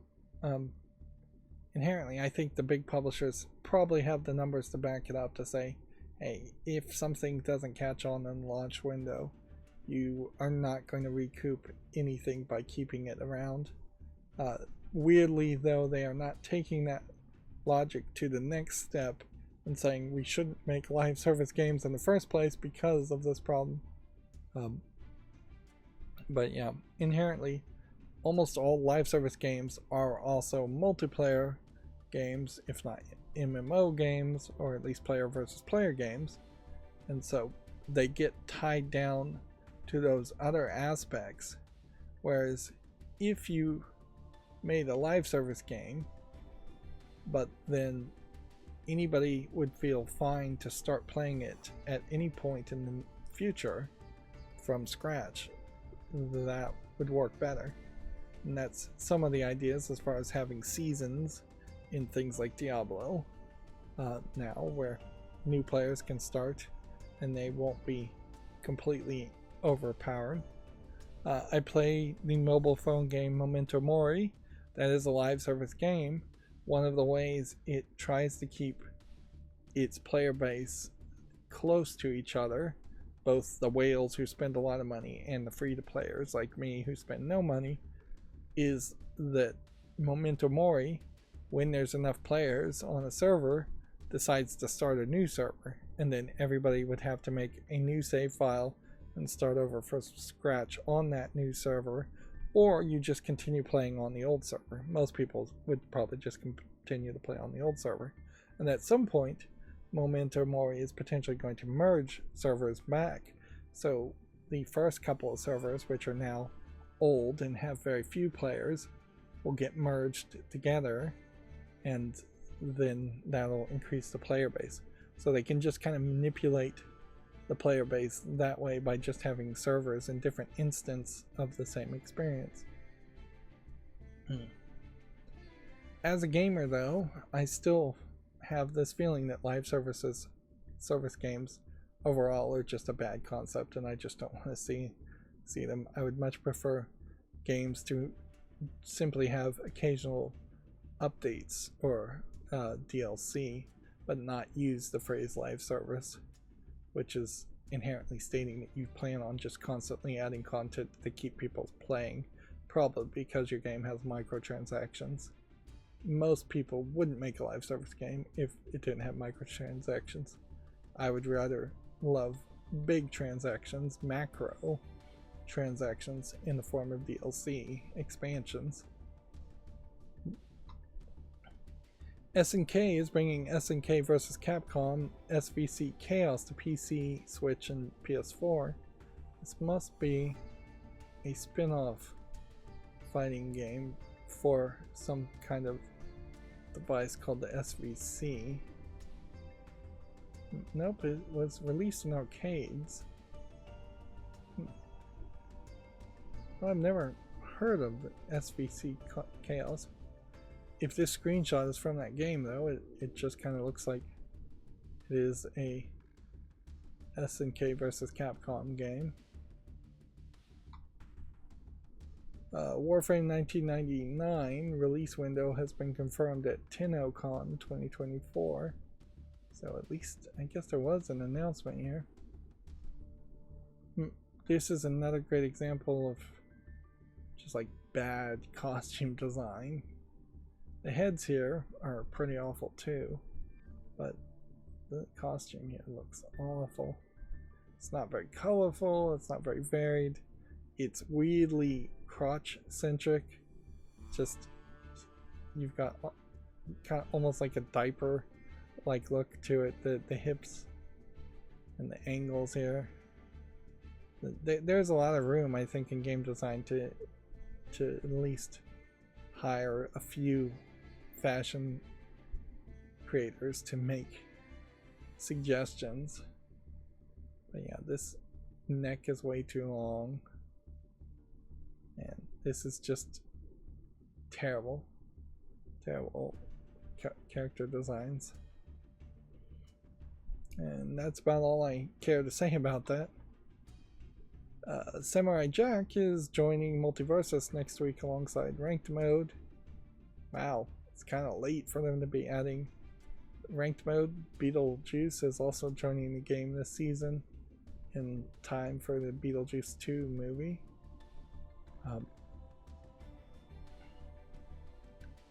Never heard any follow-up if Cartoon Network actually shut down an office or went bankrupt, so I imagine I just got some fake news there and that wasn't true.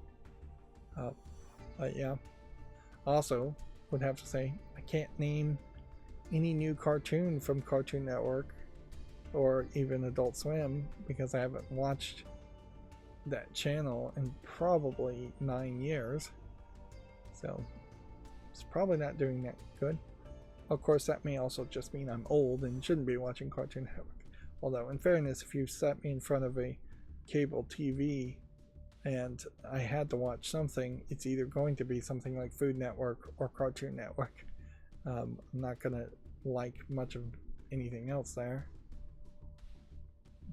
There was this thought at some point that cable TV would just have a channel for everybody, every kind of fandom, but particularly when you're talking about video games, G4, Tech TV,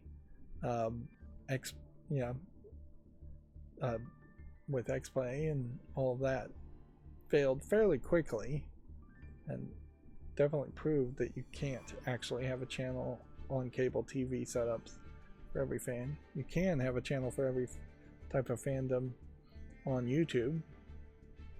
Of course, the problem there is then there's just far too many channels and far too low quality on a lot of channels.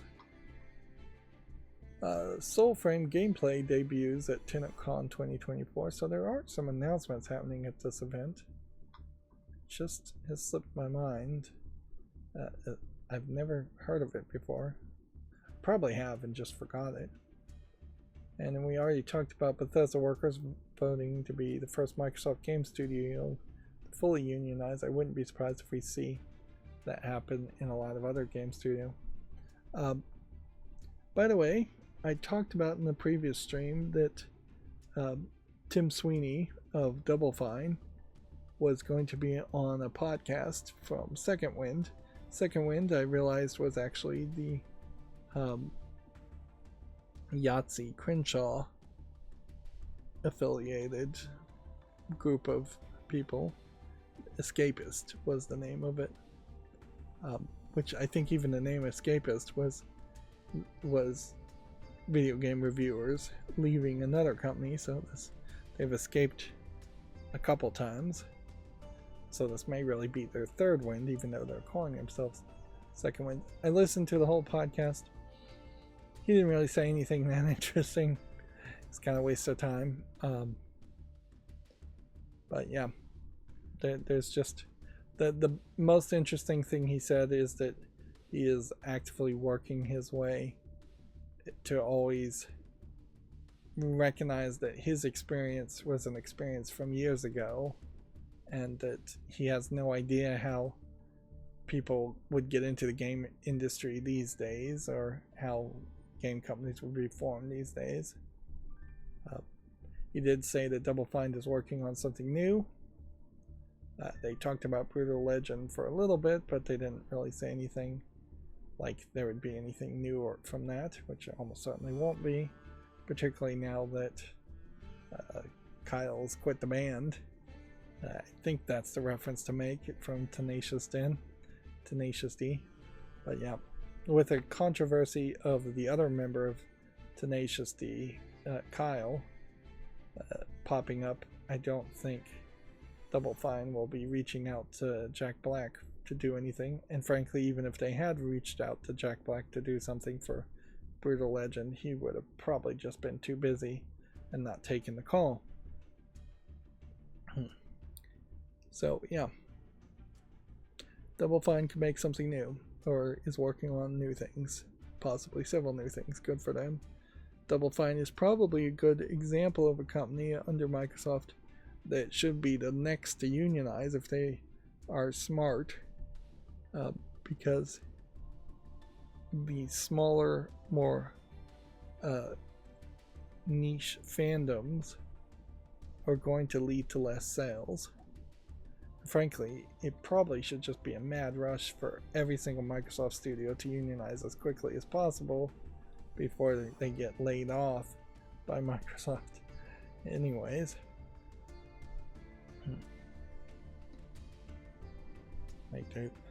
There's no good reason to work at any Microsoft subsidiary at this point and not unionize after the massive amount of layoffs. Don't think for a second that they aren't planning another round of layoffs as soon as they have a bad fiscal quarter.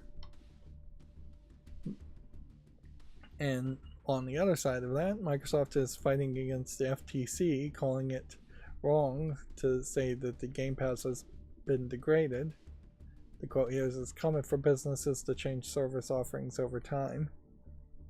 Inherently, they are going to just throw a lot of ideas out there and hope that some of them sticks with court filings and lawyers, and they're going to just argue the definition of the word of degraded. This almost seems like this is a fake image covering up something here.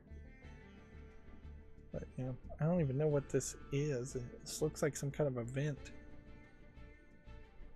It's an odd choice for a screenshot when really it should just be a picture of Game Pass. EA Sports FC 25 is removing contracts from Ultimate Team, according to Video Games Chronicle. Which, okay, I don't really know what that means, but I'll read the headline out like I do. And then This is kind of an older story. London's O2 Virgin Media Gamepad venue has attracts nearly 90,000 people. It's a free-to-visit gaming space that launched last summer. Alright, and that's going to bring us to the Gematsu articles. This week's Japanese releases include Renatus, One Piece Odyssey Deluxe Edition for Switch, and more. Let's see, there's a list of games here. Do any of these seem like fairly big ones? Legend of Heroes might be big. One Piece Odyssey Deluxe Edition might get some decent sales, although I kind of had forgotten One Piece Odyssey even had come out, so I don't think the reception was great there. Quiz Sakai might be something. Singo Kohimi. Yeah. We haven't seen a Sinran Kagura game in a while, and I'm not sure that we're going to see any more Sinran Kagura games because of just the lack of support and censorship that PlayStation is having around more lewd games like Sinran Kagura, even though there's not, I think, a ton of nudity, if any, in Sinran Kagura games. Sinran Kagura is the ninja anime scroll girls who are also in Ninja's game series. This Renatus sounds like a game that I've heard before, but I can't place it. Apparently, Street Fighter 6 has some new stuff. Should I make a YouTube short around a game character pass? Not really. We are seeing fairly good reception around Street Fighter 6, so if I was going to get into fighting games, Street Fighter 6 is probably a good one to do. Street Fighter 6 DLC character Terry Bogard teaser trailer is available. This did have Steam as the name of a link, so the macro opened it. Tekken 8 DLC character Heihachi Mishima announced. And Guilty Gear Strive announced something new too. These are still opening in the wrong place. Guilty Gear Strive DLC characters Queen Dizzy, Venom, Unika, and Lucy from Cyberpunk Edgerunners announced. So Venom here must be a different character. Come on. Can I actually open? Nope. Well, none of the images want to open. Well, I could watch this teaser trailer. It's probably not that long. Yeah. The point here I want to confirm is that Venom is just the name of a character and it is not Spider-Man's Venom.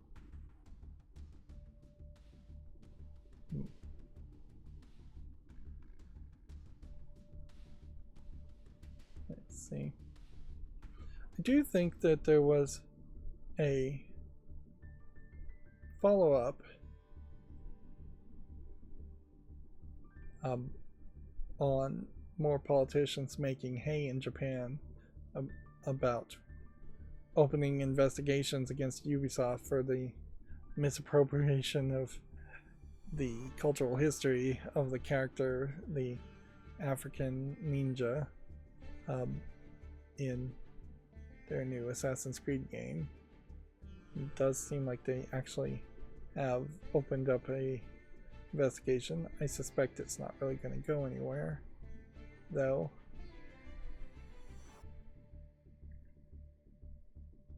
They're not even showing the characters, though. The teaser trailer's just showing bits. That's about it.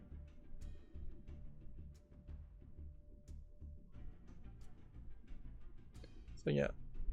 Okay, so to see it,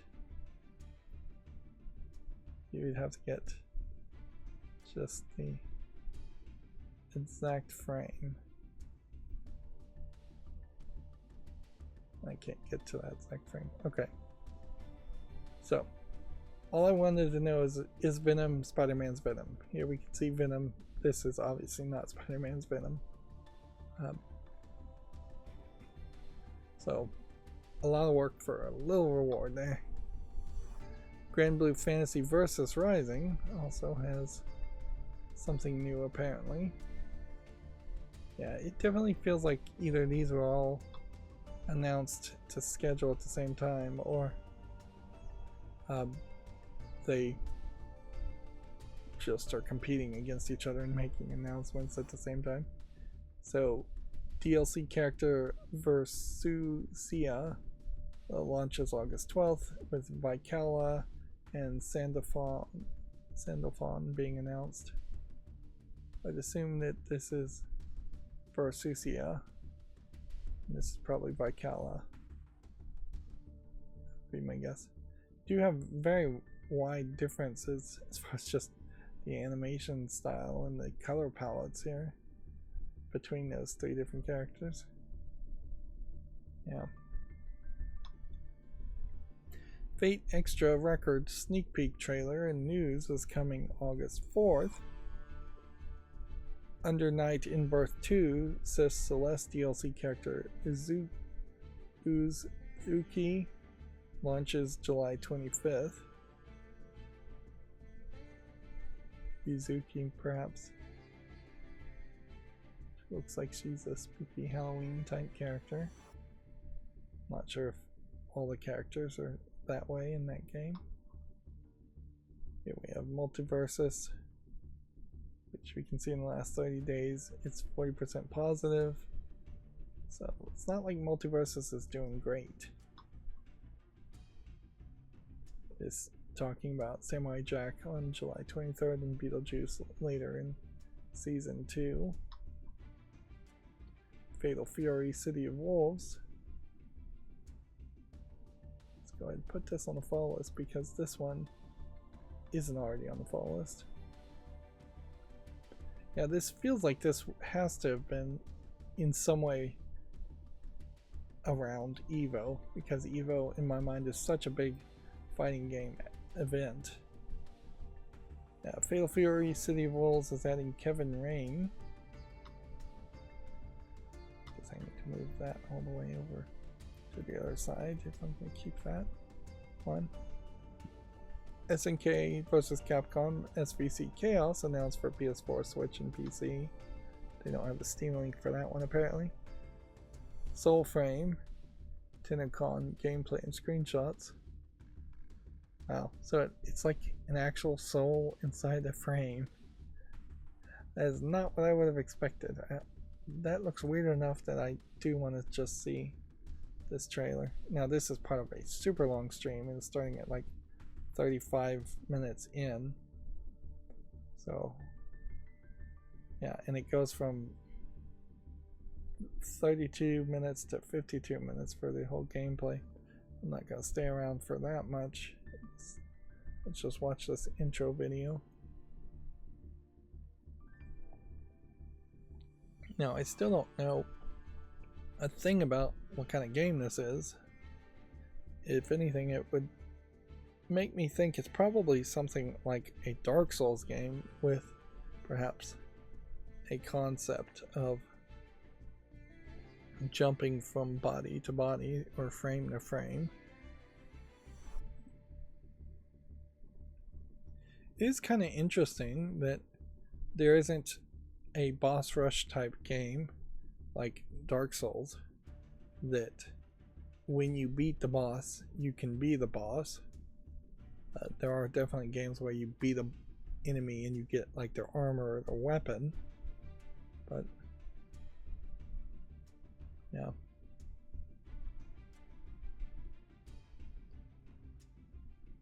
So you have a pregnant woman with a baby. I'm hoping here this doesn't just flash a boob.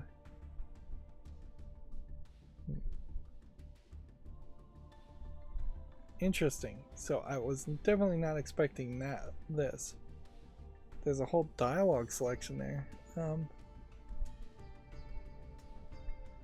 Let's just jump forward. I'd assume that the whole baby sequence there is probably kind of your setup, and that there's, you actually jump ahead in time.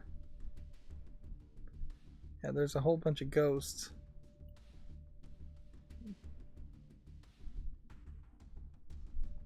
And yeah, it definitely feels like a Dark Souls type experience.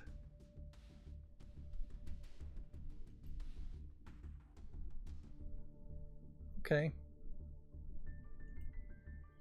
It's kind of crazy to just label something as Dark Souls and then move away from that, but move on. But that's pretty much what I'm gonna do. Is, yeah, this whole soul frame thing, it's not really being shown in what I skipped around to see there. Maybe I'll get more details later in an easier to digest fashion. Here we have a game called Starstruck Hands of Time, which must have put out a press release to Komatsu. Yep. Launching September 16th. Avalon announces a battle and building action game called Build Order. This one doesn't have a Steam link. One of the things that I think I might do here is see if there's a way to make an anchor tab and open new tabs so that they are in a different place, but I don't think that's really going to work, particularly with UI Vision still being broken for me. The only thing I could think to do is just slowly turn off other extensions, but I already had tried turning off all the extensions. It'd be easier just to turn them all off first and see if that fixes it. A new Art of Fighting game in Samurai Showdown action RPG is in development, according to Komatsu. We have King of Fighters 15.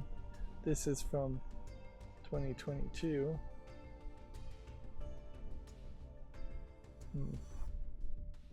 They're still adding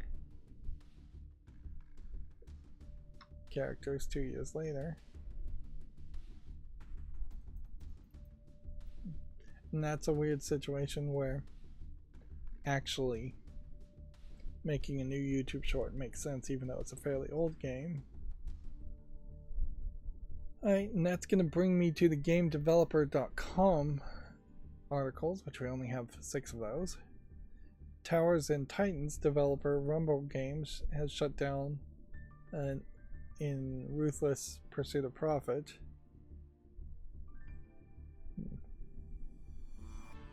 As they were mourning the passing of the CEO, Mark Spinner. In fairness, though, if the CEO was the person who had a passion around the company and cared about it, then a CEO dies. Then if the CEO had a controlling share of stock in a company, which he very well might, his stock would go to his beneficiary, whether that's a wife or a child. It's very possible whoever it goes to is not going to be a person who has any passion to run a company and maintain a company. And theoretically, the reason the CEOs exist is because they have some skill or talent to keep companies successful and moving forward and making progress and making profit. So yeah, you lose your CEO, you either sell the company or you shut it down, and in this case I guess they shut it down. But yeah, also certainly would be nice to wait. That being said, how long do you wait?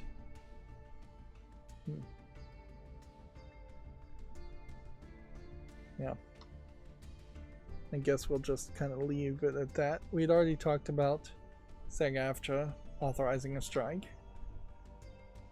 Microsoft slamming, quote, misleading FTC claims over the Xbox Game Pass price hike. Notice how Game Developer managed to squeeze price hike right into the headline there where it should be. We already talked about Bethesda Game Studios being a wall-to-wall union. EA Sports College Football 25 nets 2.2 million early access players. Is that a big number though for college football? Probably for college football. But if this was a NFL game, it feels a little low. Then this is also early access, so the numbers could be all over the place for many different reasons. It's not like I've heard a lot of advertisements or people talking about the EA Sports College Football 25.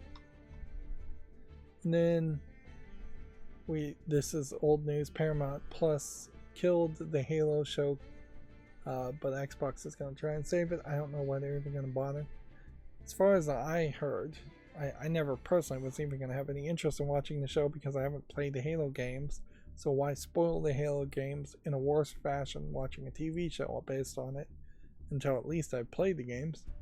But from what I'd heard, basically in the first episode, Master Chief took his helmet off, or the main protagonist took his helmet off, and that one action so betrayed the character that as he had been defined in the Halo series that fans of Halo were immediately turned off. And I heard several other complaints when it was first airing around the Halo show that it just was not really respecting the source material.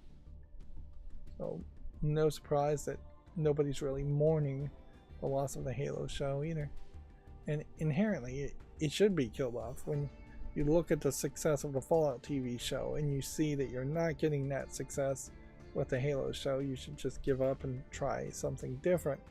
Perhaps that is in major part because Halo's TV show is on Paramount Plus, whereas Fallout was on Amazon Prime, and way more people and perhaps way more of a diversity of fandoms are on Amazon Prime, where Paramount Plus probably is only focused on a smaller group of fans of a smaller types of shows.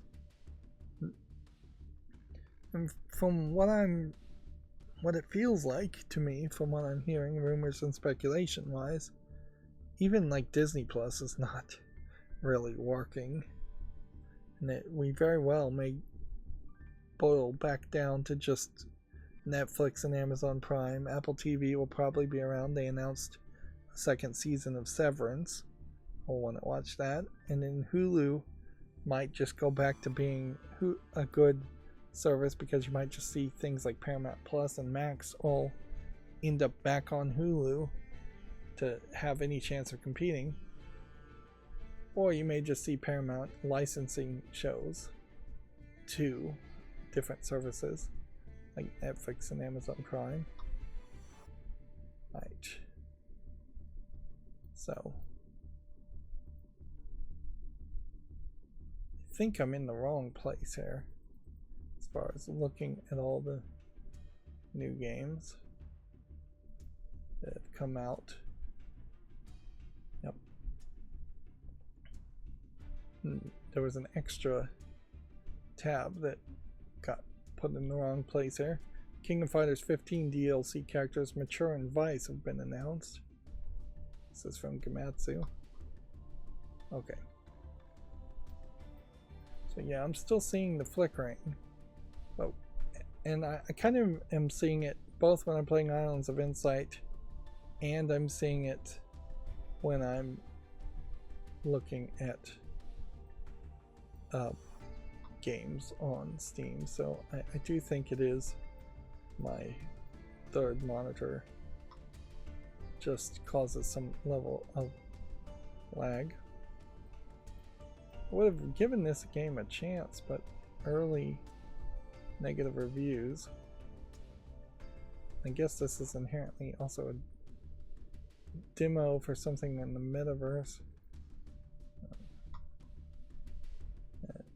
Actually, a lot of these are already on the fall list, aren't they? So, oh, I see. We can speed this process up, I think, because a lot of these games are from the 19th. I already looked at them, so we can just start to move forward and wait until we see something we don't recognize.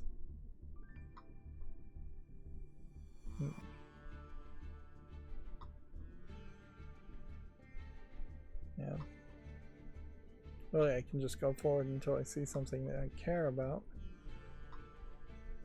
Still seeing the occasional, here's a 3D model of an anime cat girl, low effort asset flip type game. It still drives me crazy that we can't have any kind of Carmen Sandiego game. The learning company just is not interested in making a new one, even though there was straight up a Netflix Carmen Sandiego TV show that should have led to a new game. But they don't want to make a game based on geographical facts that are constantly changing. They want to make it, they're basically just taking their toys and going home, because anything they say is going to be wrong very quickly. Here's that game Apple being played by, well, nope, this is a different Apple game, clicker, low effort game. Mini Market Simulator VR might be worth highlighting that. Yeah, even history is going to be debated, so if you did a Where in Time as Carmen Sandiego, you would hope that that game would last. But with the ability to update things nowadays, it wouldn't be really that hard to make a Carmen Sandiego game. Perhaps there is an argument that Carmen Sandiego games, being edutainment, aren't that popular and aren't going to sell, and we are far past the point. Here's another one of these.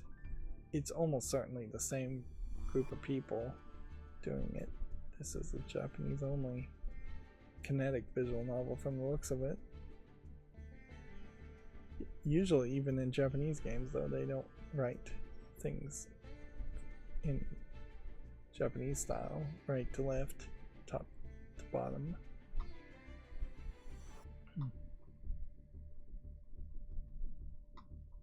Yeah. More clickers, more garbage. When do we stop seeing garbage is the question. And are we actually going to get into a point where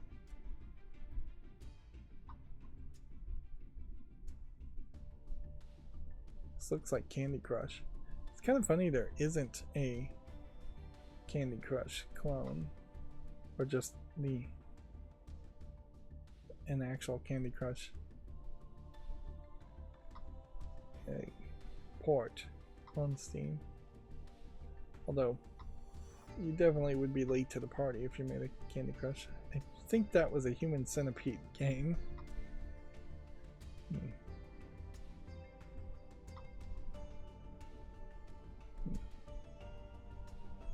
In a funny way, it seems like any pressure to release new good games probably is somewhat off at the moment.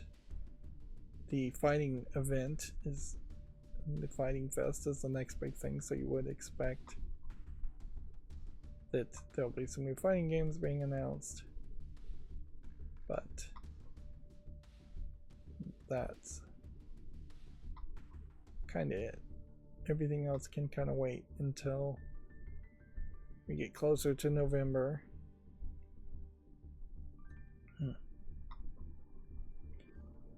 I think it's pretty much just rumors, but there is perhaps slightly growing speculation as to the PlayStation 5 not actually coming out before the end of the year. The PlayStation 5 Pro, I mean. Which at a certain point, if it didn't come out, it would probably change too much as far as just what you should plan on buying. I still would heavily suggest considering a Steam Deck if you're not interested in that. Save up your money for the next Nintendo console coming out in the first quarter of 2025, and mostly just take the year off as far as purchasing consoles. Very possibly take the year off even purchasing a lot of video games, although there are a lot of old Nintendo remasters and remakes coming out, enough that you should probably play like Metroid Prime Remastered, or I should, just out of nostalgia.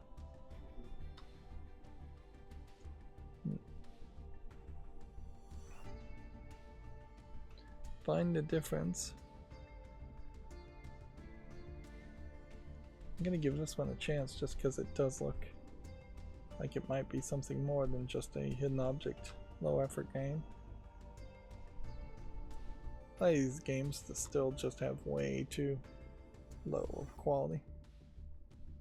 Now, inherently I think it is also worth pointing out that if I was ranting about the SwitchBot S10 while going through all these games, my attention would probably be fairly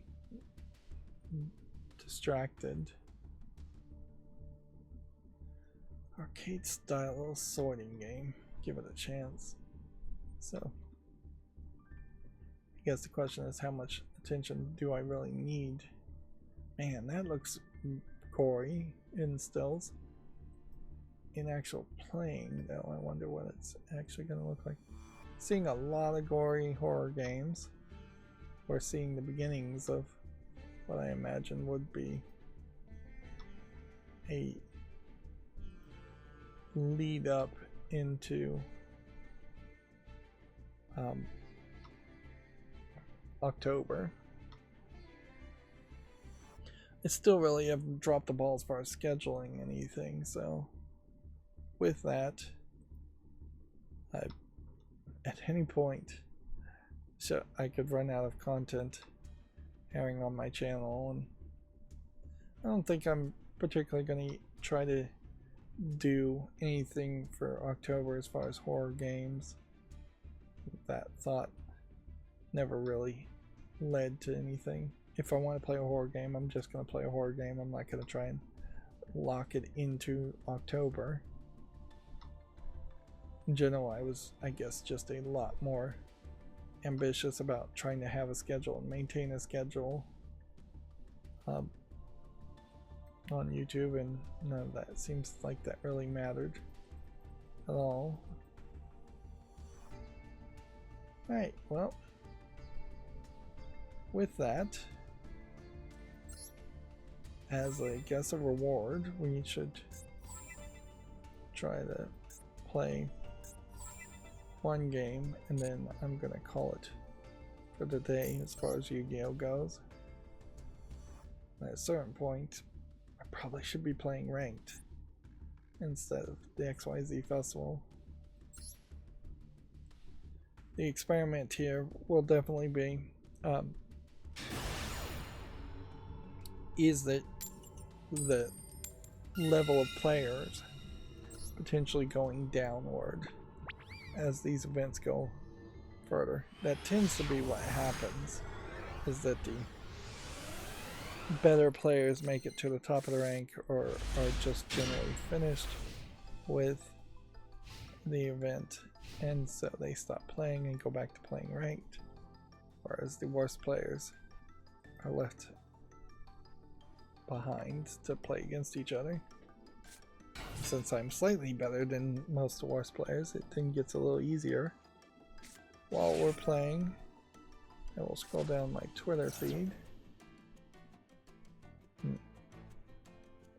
Multiversus also is entering maintenance mode tomorrow morning at 9 AM Pacific Daylight for the start of Season 2.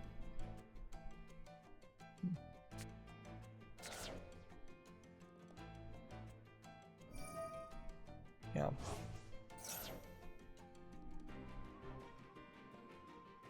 one of the side effects of getting the SwitchBot S10 robot is that set me down the path, certainly, of just doing a little bit of summer cleaning. Not really spring, so I can't call it spring cleaning, in that, yeah, you have to clear the floors, so you're kind of trying to organize, trying to clean things up that way. And so, yeah, I've been doing a little bit more cleaning than I normally do. But yeah.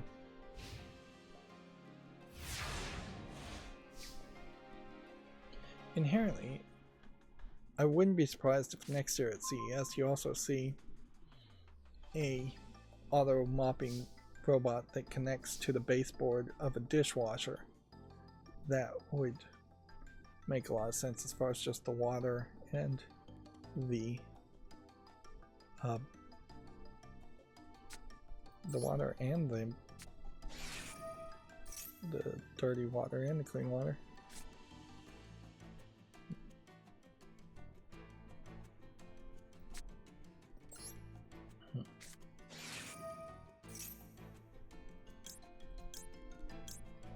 Although it is less likely that if you had a docking station at the bottom of a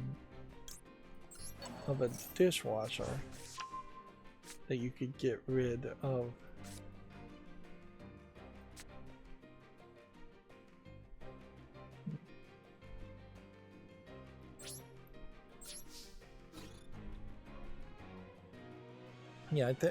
it's fairly less likely that you could get rid of the dirt in the vacuum part. Don't know how you would do that.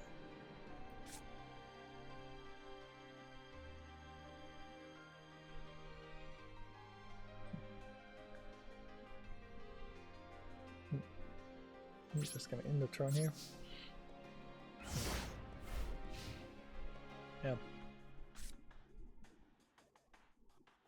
Inherently, a wet vacuum doesn't make a lot of sense.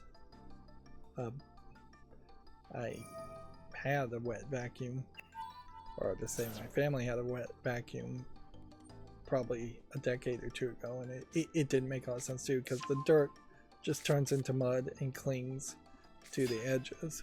And so, yeah, it doesn't matter how much you try to clean out a vacuum container, it would turn into mud. So you still have this weird separation between the dry dirt that's getting picked up by a vacuum and small knickknacks too that might be dropped, particles of foods, insects, and the wet dirt that a mop would pick up, which there is a very good reason why the SwitchBot S10 cannot mop only. It has to vacuum first, then mop, because it wants to pick up as much physical items and dirt first. There's less of a good reason that you couldn't have it laying down a natural oil based insecticide as it's mopping. But then the problem with that, with putting any chemical down, is it might damage the floors. Grout in particular can be damaged just by over mopping or using harsh cleaners. Okay. So this has done enough damage here in this game that's pretty much already lost the game for me. That was the wrong one.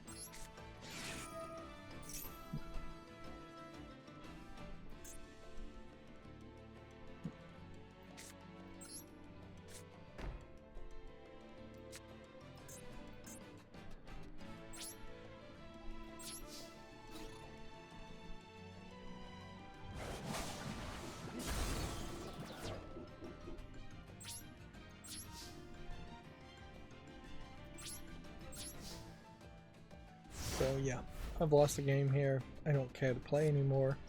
The stream has gone 3 hours, but in fairness, it would have been only an hour and a half had I simply not rambled on about the SwitchBot S10. And all my rambling, most of it has been positive, and so far most of my experience has been positive. It's just little growing pains and getting to know it. It is kind of crazy that twice it had communication errors and twice I've had to fix it.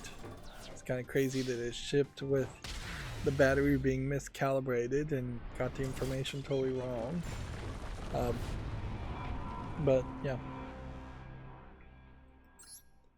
it was able to upgrade the firmware without bricking the whole thing. You have to keep the whole box to send it back effectively, and it would cost an arm and a leg to ship it back if it was broken. Almost certainly. I'm not sure if they would be willing to give you a return label.